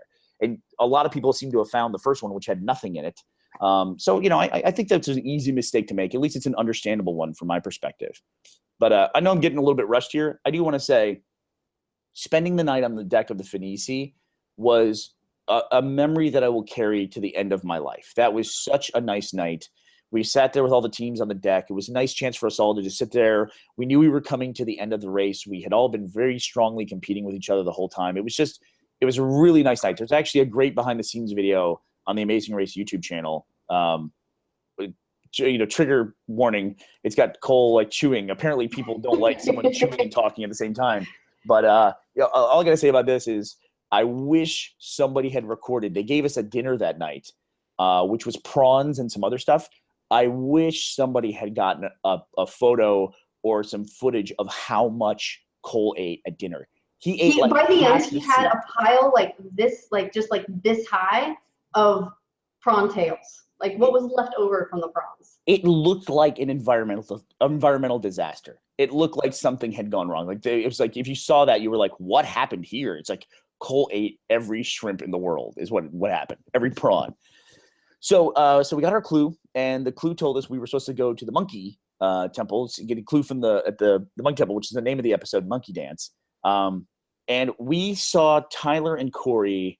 We saw Tyler and Corey on the steps of the monkey temple, and they didn't show this, but we knew that there was a U-turn coming. The clue tells you that there's a double U-turn somewhere, and we'll get into the explanation of what that is in a minute. But you can choose whether or not you're going to U-turn a team if you're at the mat before them, and there's space available. Tyler and Corey being in first, suddenly we realized they had enormous power in this leg to affect what's going to happen because they could U-turn a team, including us, if we're behind them. So we needed to get to that mat first. When we get to the monkey temple, Corey and Tyler are running up the stairs with us, and they said, we're not going to U-turn anybody today. And we were like, okay, thank you for the information. Because at this point, we were not like divulging information if we didn't have to. Yeah, but obviously, we got to a point where if someone would ask us a question, we had to be like, that's a great question. Because Right. we, like, you know, this was in some ways a cooperative cast. Like, we were all nice to each other. We were all respectful to one another. But of course, I mean, some people would ask for help, and you don't want to, like, early on in the race, it was awesome to be helping each other and all that. But as you get later and later, and we're down to 5 teams now, like, these are the people that if you help them too much, they could put you out of the race, and then you'd be kicking yourself. but I will say this: I think one other thing too, at least for me, is I never wanted to lie to anybody. Like, if they would ask me a question, I just go like, well, you know, we haven't exactly decided yet, or, you know, like when Sherry in Chamonix said, hey, do you want to help each other race? It would have been to our advantage for me to go, yes, let's work together.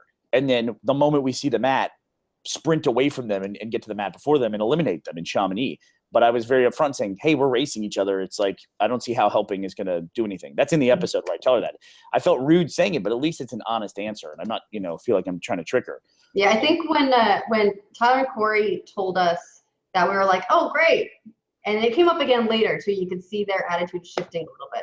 It was so over the course of the day, yeah, their plan was slowly changing.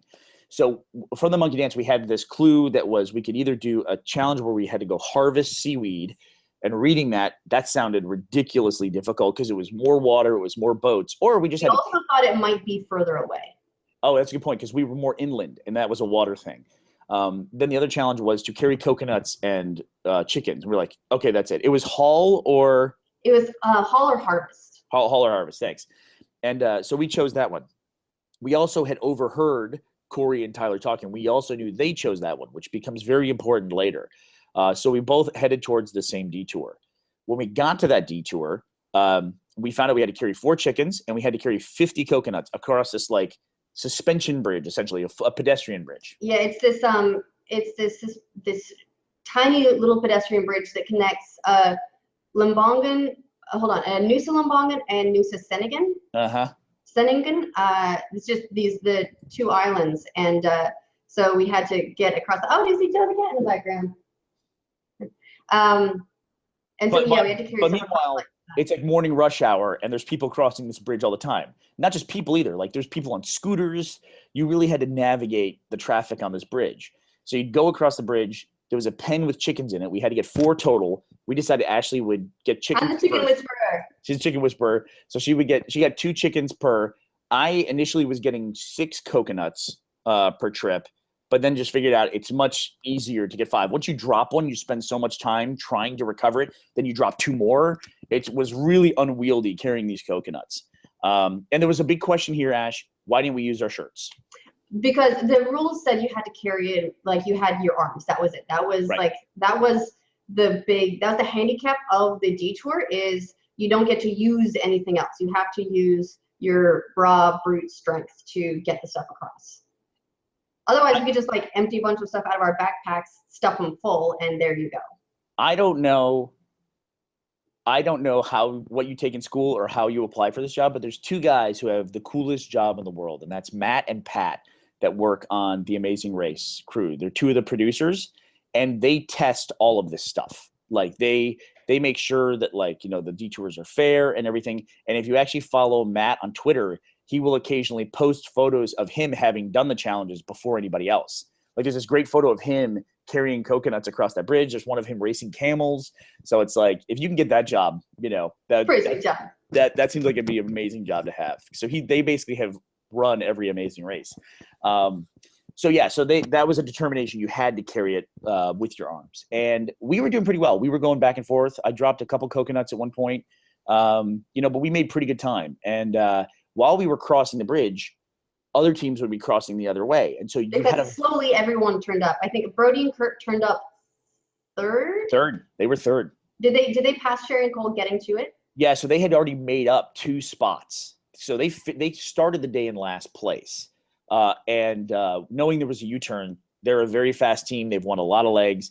That puts a big target on their back. But no, they hadn't made up 2 spots by this point. They passed Dana and Matt, right. But they hadn't passed Sherry and Cole yet. I believe not. So they were already like kind of making up time for the day. And as we were passing people, then we were talking to Tyler and Corey. Tyler and Corey, when previously they had said, we're not U-turning anybody today, they very clearly said to us, we're not U-turning you guys today. And I was like, okay, that means they're thinking about U-turning someone. And so we knew there was a double U-turn coming. So we were already starting to run scenarios in our head. What is it going to look like if we get to this board? Just to keep this succinct, you can watch the episode, but Tyler and Corey finished. We had one more trip across the bridge, like basically half of a run. And then we finished as well. They ran off to what we all assumed was the U-turn, because U-turns follow detours typically, because a U-turn sends you back to where you have to do the other detour, which in this case was a seaweed one. And then we finished second, we took off. The most important things here are Brody and Kurt finished the day, the previous leg in last, which meant they started in last. This was a leg where your time that you finished the previous leg really mattered where you started in the next leg. There was no equalizer with planes. There was none of that stuff, like what Sherry and Cole got coming out of Dubai. The other thing that was really important in this, and it's really kind of just very rare, is that every single team did that detour. Right, Ash? That almost never happens. That almost happened in Chamonix, except that we did the tent. You don't have to remind anybody of that. But other than that, I think this is the only time that everyone did one detour, which meant that we knew where every team was in order for this leg so far. So it's easy to keep track. When someone's at another detour, they could have knocked it out and been gone. They could be in last. You don't know. Now, here's why this is important. So we're getting to a U-turn board. It's double U-turn. And the way it works is there's basically 2 rows. And you put up a picture of someone you want to U-turn. And then you put up the picture of the team U-turning them. Like a courtesy of. Yeah. So-and-so, team A was U-turned by team B. And then someone will come along and maybe team A will say, well, we want to U-turn team C, and then do that. So they can do that. The detours, coming after a detour is very important for a U-turn, a double U-turn, because if you don't know where the teams are, sometimes teams get U-turned just by like, oh, I know this team is behind us. This other team is stronger. We never saw them at our detour, so maybe they did the other one. Maybe they're still there. Maybe they're already way past it and at the roadblock. So the U-turn is supposed to be an area where you don't have all the information you need to make the best possible choice. This was a circumstance where we all ended up at the detour, so we knew where every single team was. And we also knew that who was in front of us as well, because Tyler and Corey had left before we did. So we get to the board. We see that Brody and Kurt's picture is up. Tyler and Corey have settled on their strategy for the day. They are going to U-turn Brody and Kurt. It totally makes sense to us. Ash, you want to talk a little bit about what our plan was if we got there first? So if we got there first, I think we would have U-turned Tyler and Corey. Yes. Because we knew that between Brody and Kurt, Brody now had to do all of the roadblocks. And historically speaking, Kurt was their stronger roadblock guy.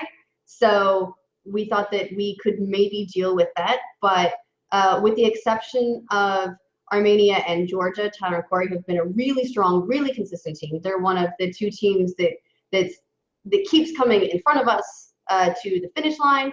So we would have chosen to U-turn them if we had gotten there first. And they know that. And they're cool with it. But we didn't. So we had we had a couple options. We could not U-turn anyone and go about our day and just see how that all fell out back of the pack. Probably, we figured what would have happened is Brody and Kurt would get there because they'd made up so much time. We saw them making up time on the bridge. We had a very good feeling that they were going to be third, right behind us. So they would get there, they would U-turn someone else defensively. They have U-turn either Sherry and Cole or Dana and Matt. I'm assuming they probably would have U-turned Sherry and Cole, because at that point, if you just have to stay in it, you want to U-turn the team that you're pretty sure you can outperform in the other detour. Mhm.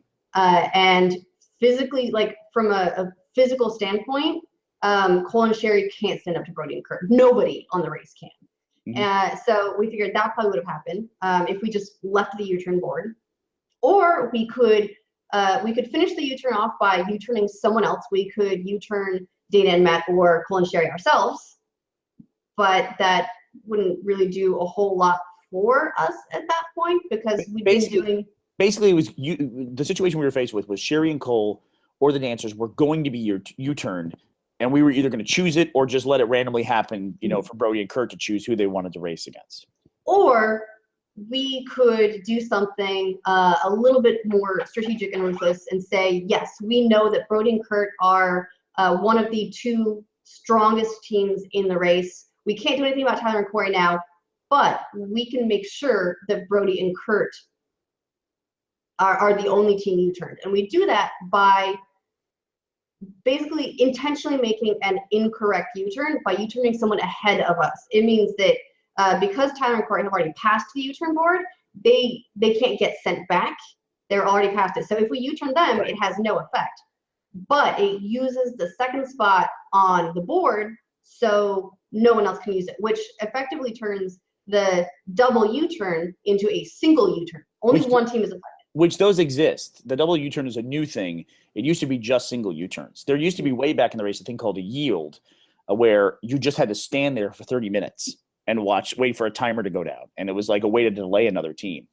And there's a lot of ways to look at this, because the U-turn is a very controversial part of the Amazing Race. There's some people that feel like you should never use it. But to us, they're like pieces on a board. And the way that you get these advantages are by getting to them first. And if you look at, say, Brody and Kurt, they got the express pass in Armenia when we did the oil changes.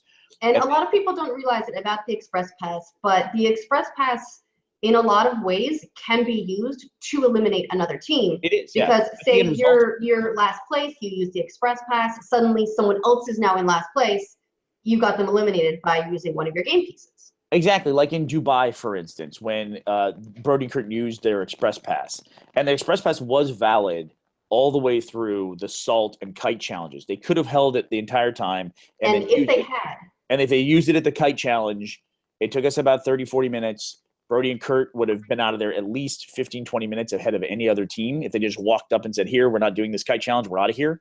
And they would have given into the boat way before anybody else. They would have started the day way earlier, and they would have gotten to the U-turn board before anybody else. I don't know if they would have used it. Probably not at that point. I think they weren't planning on using it. Yeah, I don't know if they in that position. I don't know if they would have, or they might have U-turned Tyler and Corey.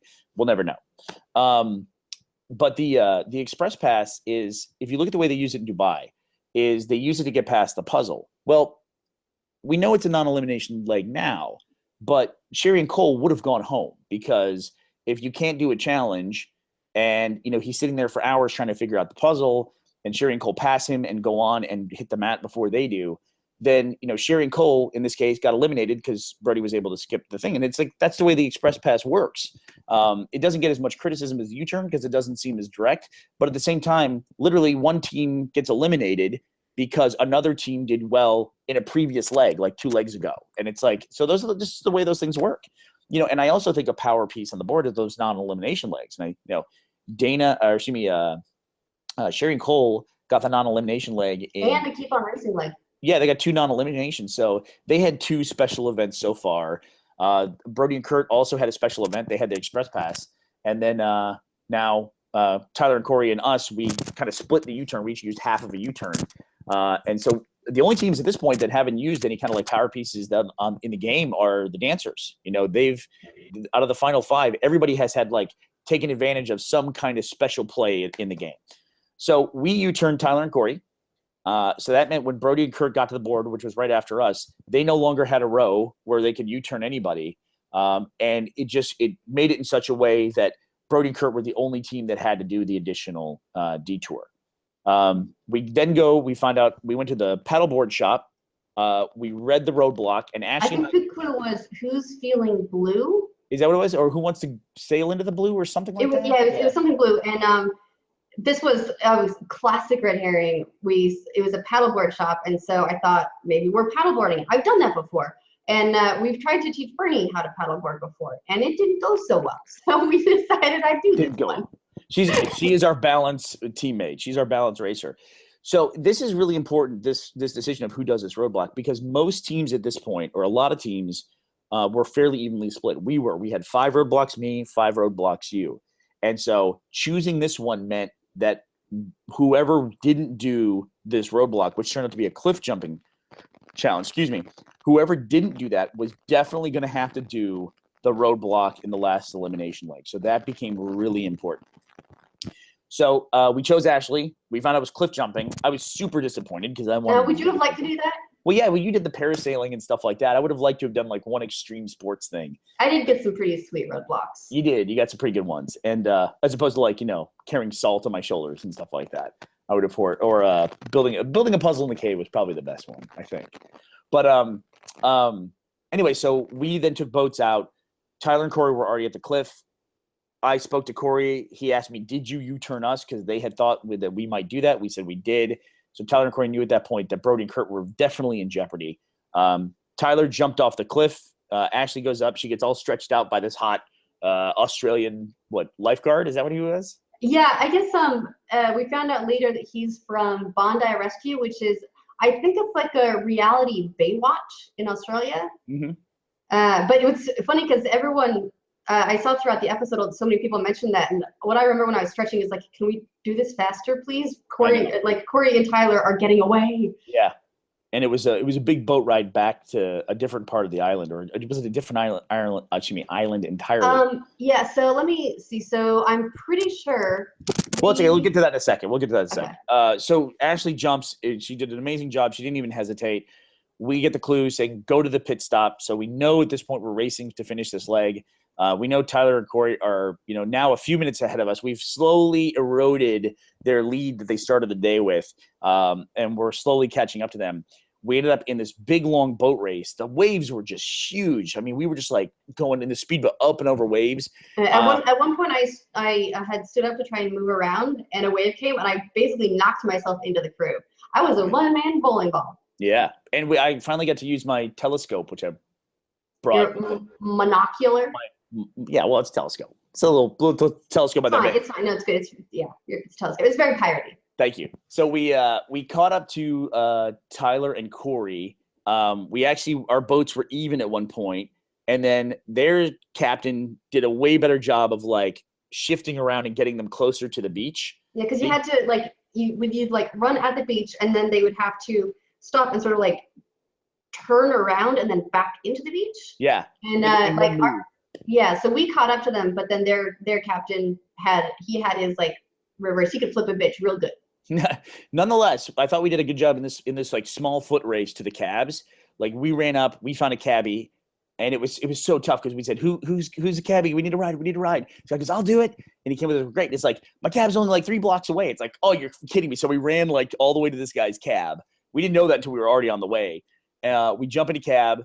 Tyler and Corey jump in a cab as well. We ended up in a cab before they did. We're racing to this temple. We knew exactly where we were going. It was this monument right in the middle of Bali. We actually knew it from landmarks. Yeah, it was Bajra Sandi. Yeah, and so we get there, and it was like this might have been one of our closest like races ever because our cab pulled up, and I see Tyler and Corey's legs going up the stairs because we just lost each other in the cars. We weren't like racing side by side, and so I just saw like green team's legs going up.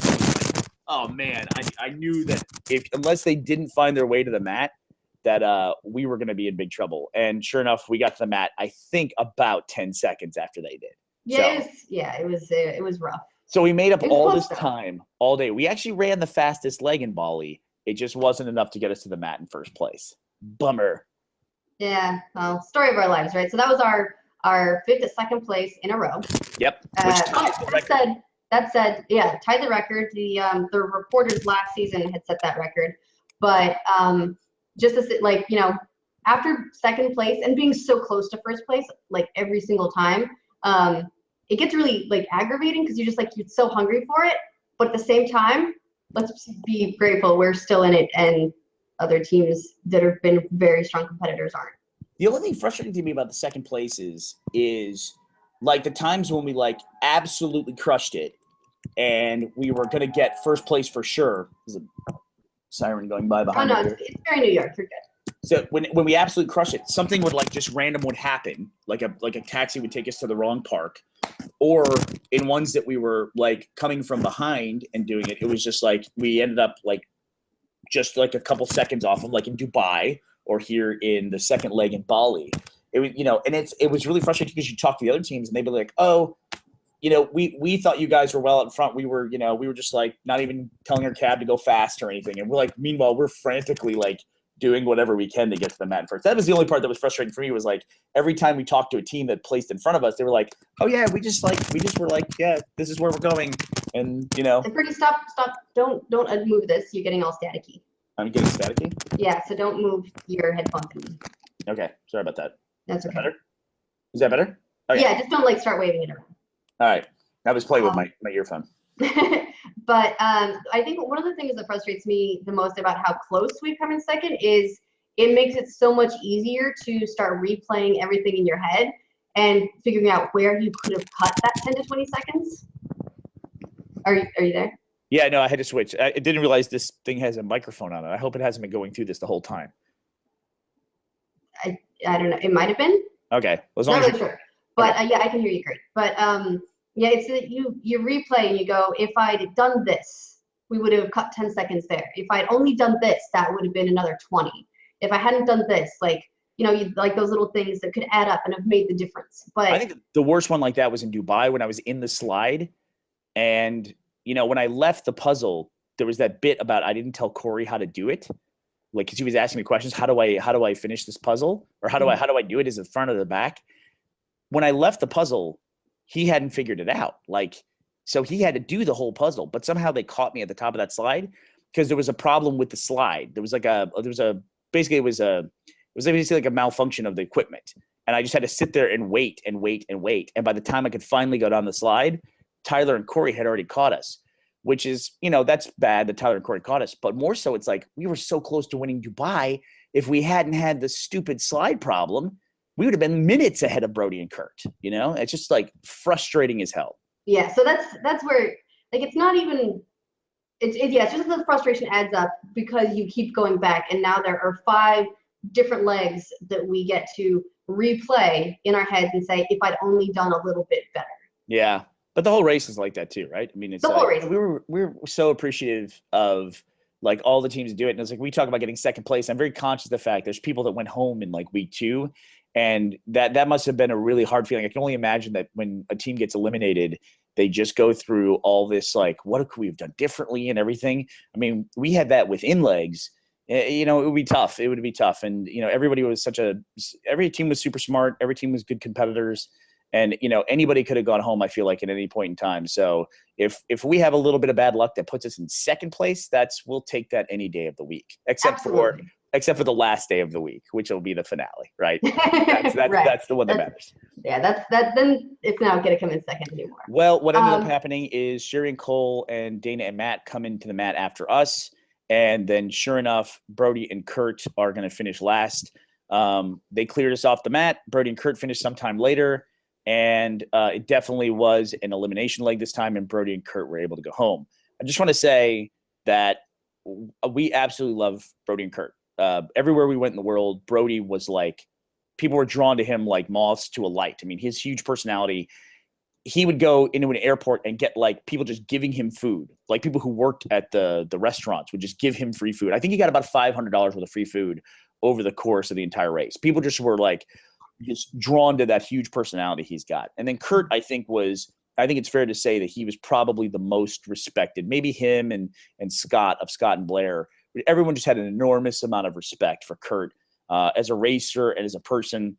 Ashley and I think that he is probably one of the strongest racers to ever race in the Amazing Race. He just can't say enough good things about those guys. And we were playing to win, and we wanted to win, and that affected some of the decisions that we made as we were on the race. But it was sorry to see Brody and Kurt go, even though kind of like Zach and Rachel, definitely a huge sigh of relief of, hey, we're in this now. We're one of 4 teams that's heading for $1 million at this point. Yeah. Do you have time to do just like a couple of really quick questions? I missed my thing, so I'm good. Oh, sweet. Fantastic. I'm so sorry. I'm not going to make it. Yeah. Okay. Well, in that case, we'll do a couple of questions and then peace out. So so now, according to the preview, we're on our way to Shenzhen, China. And there's a couple of previews that have come out so far. You can get an idea what we have ahead of us. They've got a preview and like a teaser that's like a little clip from the episode that shows like a couple of like little claws coming out. So it should be really fun. I've always wondered why they haven't shown like the cheeky Tyler and Corey so far, where they were like they were lying to everyone constantly. They would misguide people. Lying is a very strong word, but they would misguide people. And I mean, we figured it out, I think, kind of quickly, that, even if you go back to the Geneva challenge, I got some grief in the Dubai episode because I didn't tell Corey how to do it. Whereas in the Geneva episode, he figured out the thing and literally like wouldn't tell anybody else and like hid the fact that he had figured out how to do the flags. Which is totally fine.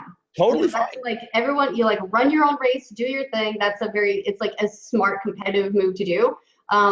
But don't throw shade if other people don't tell you what to do.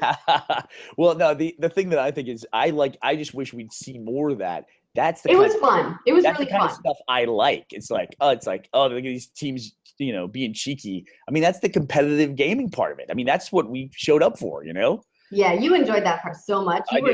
I do. You're like man crushing on Corey and Tyler because you're like, they're like this. They're fun. They are fun. They were very fun to race around the world with, and gosh, they've been killing it so far. It sucks to hit the mat a couple different times after them, but we still have 2 legs left. So yeah. So okay. So I'm going down some of the tweets that you selected.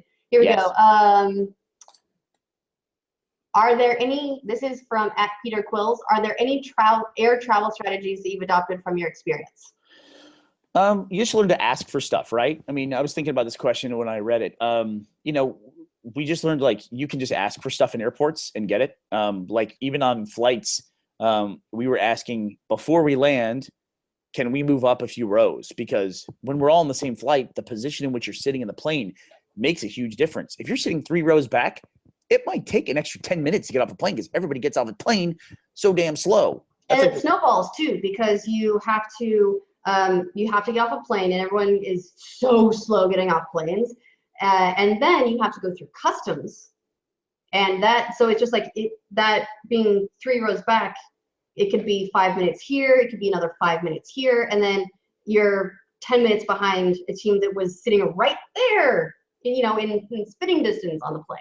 So yeah, moving ahead as much as you can and just like asking if that's cool. Because they've, so many flights now have like economy plus whatever. We can only purchase economy tickets, so we can't sit in those seats.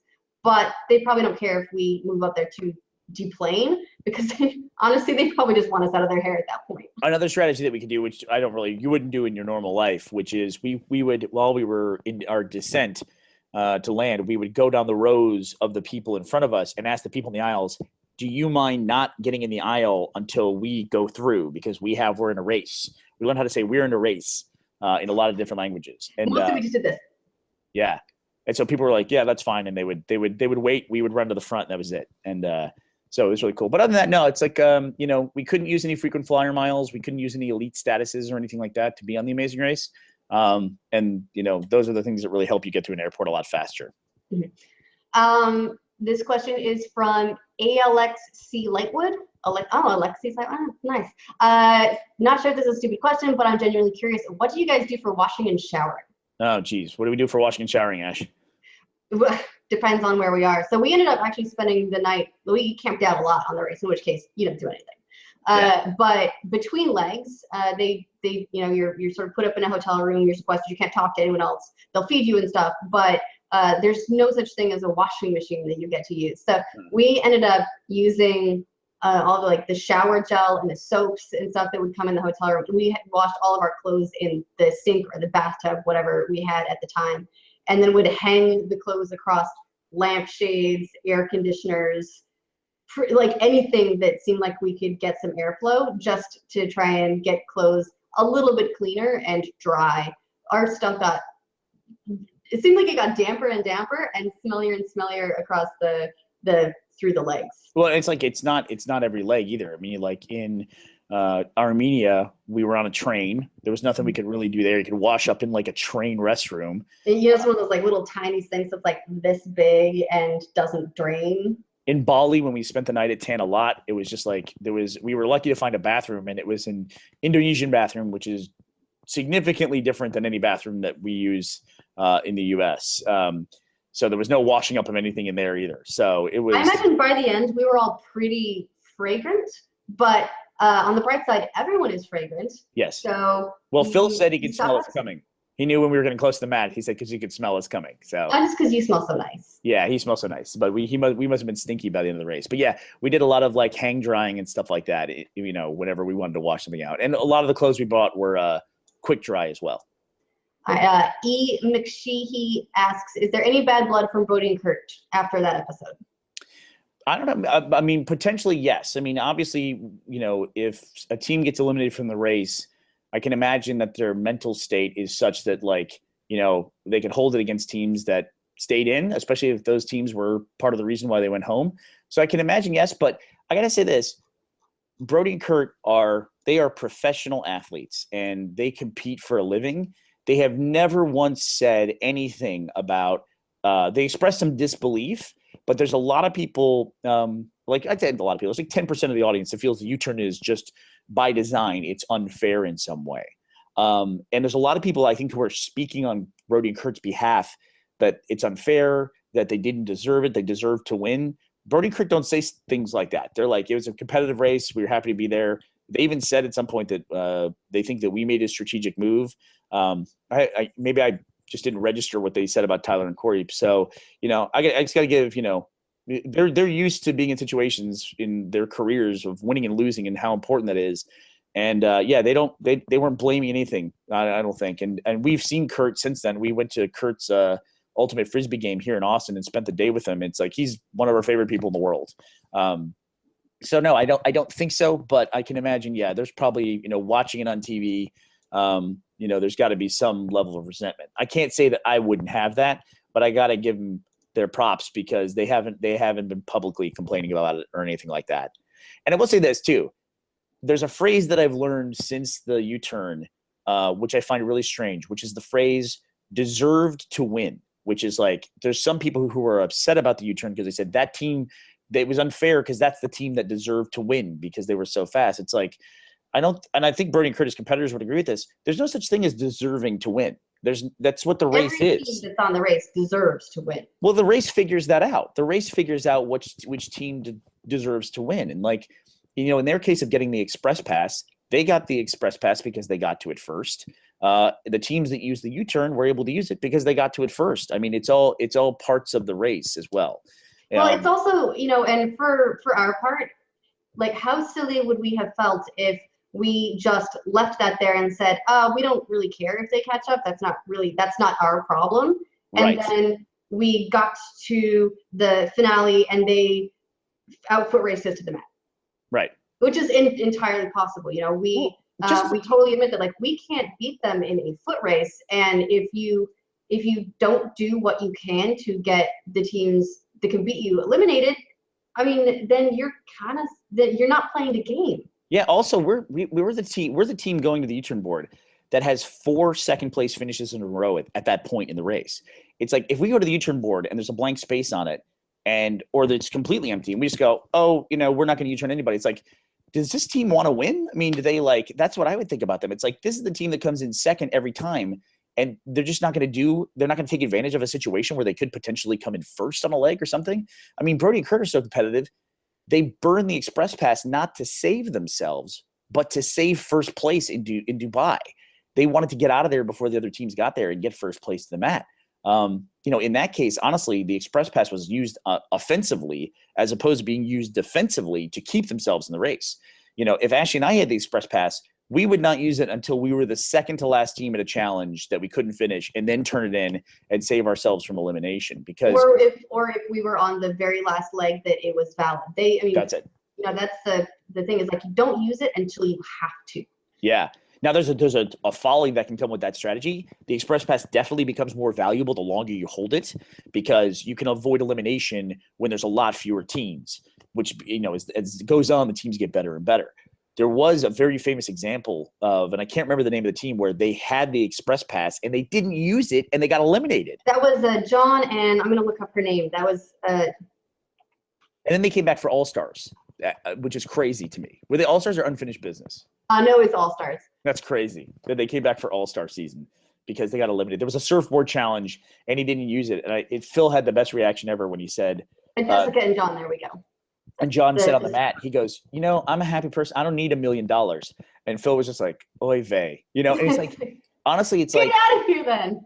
And honestly, it's like us getting that U-turn board, having no first place finishes, us getting to that U-turn board and going, no, we're not going to use, what's available to us. We're not going to do it. That's an oy vey moment. You know what I mean? To be like, what are you doing? It's like, are you racing for $1 million, or are you just like, are you on a field trip? You know what I mean? So, it probably would have been a little bit easier decision for us if we'd have come in third and Brody and Kurt got ahead of us, and they probably, I don't know, they might have U-turned us, but they probably would have U-turned a team they know they definitely could have beaten. I think so. At least in their heads, who they definitely could have beaten. It's just that this didn't work out that way. And if we had gotten there first, we probably would have U-turned Tyler and Corey.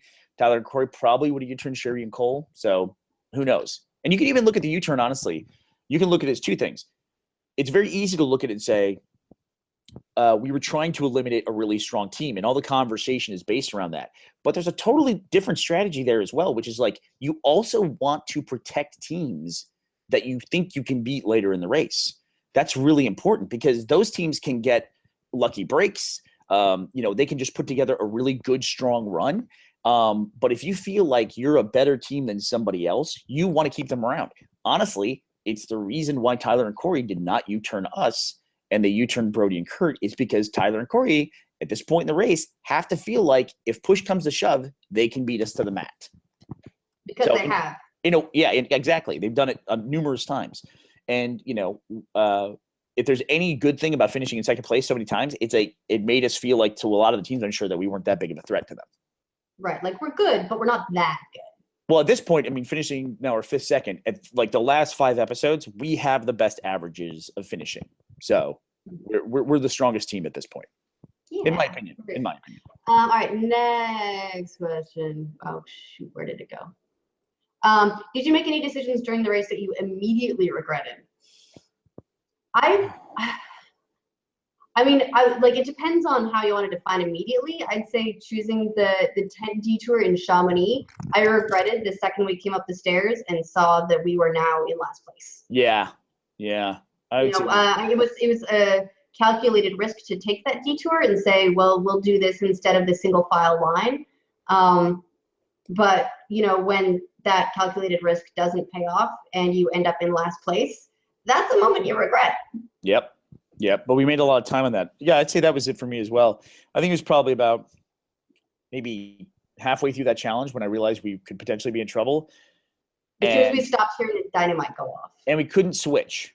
That was the thing. And because if we switched, we'd still be last. We would guarantee that we were last, because all the other teams were lined up to do the Ferrata. And if we switched, there's nothing we could do. We're locking ourselves into that point in last place. So our best hope was to just like power through, get that challenge done. So, but I would say choosing the tent in Chamonix was probably the one decision. It's just like, we thought we were doing the right thing and it just wasn't the right thing. All right, next question. This is from Kata Guy 96. Is which leg took you the longest to finish? Technically, it's got to be Armenia, Georgia, because technically they're all one leg. Yeah, but Armenia as a leg itself was just a long leg.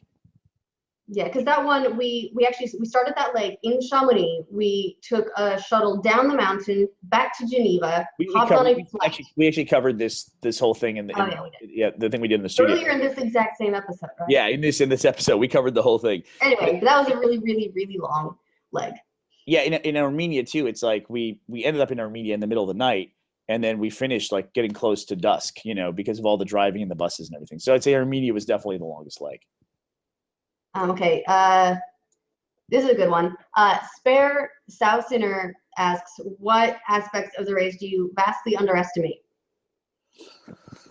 Fatigue, I would say. Just absolute fatigue of just the buildup of fatigue, especially given the constant adrenaline. It is, yeah, that's a good point. Constant adrenaline, and it's a wicked combination of sleep deprivation, jet lag, and running at a calorie deficit for so long. I mean, you can look at, screenshots of us from the first episode and screenshots of us from the most recent episodes, and it's just like it looks like night and day. By the end of the race, we're just all gaunt. You can tell the racers at the end of the whole race, there'll be all the teams come back for the finish line, so you'll see all the teams together. And you can see the teams that have been in the race longer because they just have they've lost so much weight. And it's just like the fatigue of just like all the stress. It just gets to you. It really it piles up, and it gets bigger as the race goes on. And it's also, I think that there's a lot of run, wait, now run again. So, you start a leg, you go, okay, we're going here. You race to the airport. You get your tickets. Now you wait for 6 hours. Yeah. In the airport, and you can research, you can do whatever, but there's still that waiting. There's nothing you can do. You get on your flight, you wait more. You could wait 10 hours on your flight, and then but the second you deplane, run, do your whole leg, do all that crazy stuff after you've been up for 24 hours doing all the waiting, and then you're sprinting, and that's just how it goes. There's such huge shifts between top gear and zero gear. Yeah, and the other thing too is traveling is stressful. Anyone who's done it, it's like if you ever want to test a relationship, somebody you're with, just take a trip together, because people always argue on trips because you're in airports and things go wrong and everything. And even the downtime that we had in the race where we were able to rest, we're doing that in airport chairs. I mean, it's like, can you imagine sitting in an airport chair for 6 hours? You don't have a phone. You don't have any of the electronics you're used to in life, any of the distractions. You're just sitting there, staring at the walls, and it's just, and you don't even have enough money, or you don't think you have enough money to eat. You're making decisions well, I don't know what we're going to have in this leg coming up. And so I got to keep my $80 that I have in case I need, to take, 10 taxi rides or something like that. So I'm pretty sure I remember, and this was early on in the race. We gave it up entirely later, but early on, I think we bought 2 Snickers. Yeah. Because we'd heard that Snickers were Canadian Army rations, something like that. That their calorie to weight ratio is very, very high. So you get a lot out of them for what it costs to carry them around. And so we bought 2 of those, and we're like, I don't know, what if we end up penniless? You know what?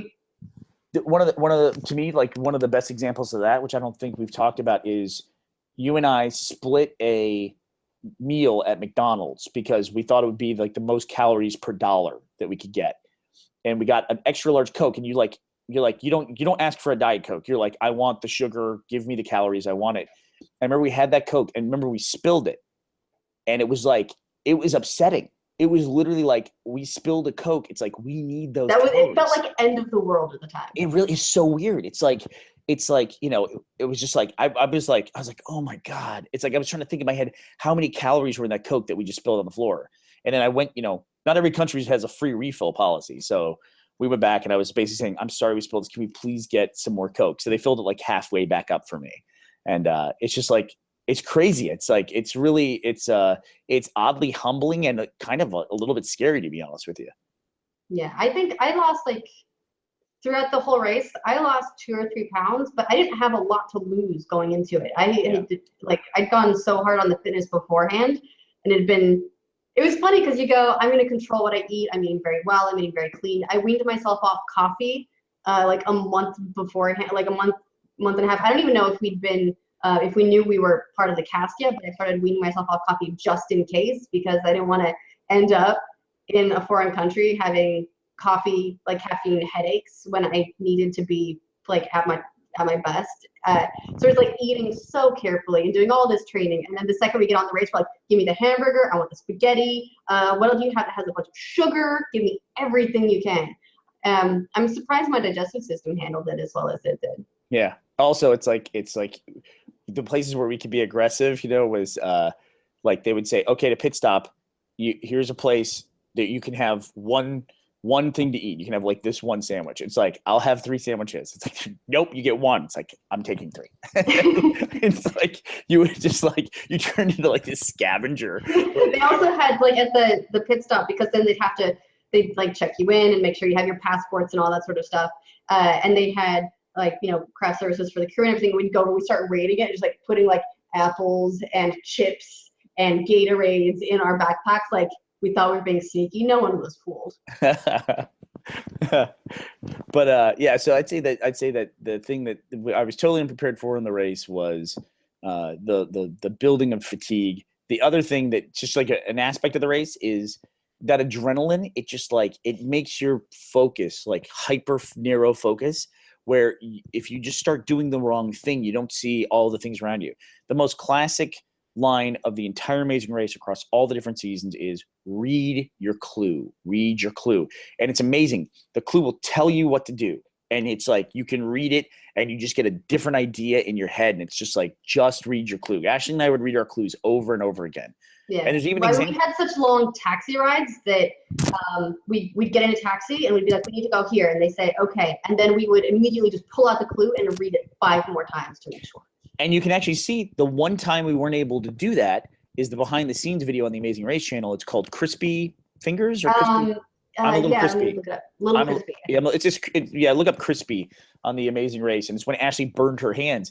We were giving her first aid. So we didn't like continually read our clue over and over again. And you can see how that cost us like 5 minutes, because when we got to the buses, it was in our clue what to do, but we're just sitting there going, why aren't the buses moving? And we're just sitting there. Little crispy. Anyway, you can look it up for Crispy. Yeah. Yeah. So it's that was the only time. That was the thing that messed us up the most. I think it wouldn't have changed our placement. I don't think that was nearly enough time. If anything, we might have gotten there while Kurt and Brody were still doing the roadblock. But since there were only 2 spots to do it and Sherry was on one, I don't know that it would have changed anything. Yeah.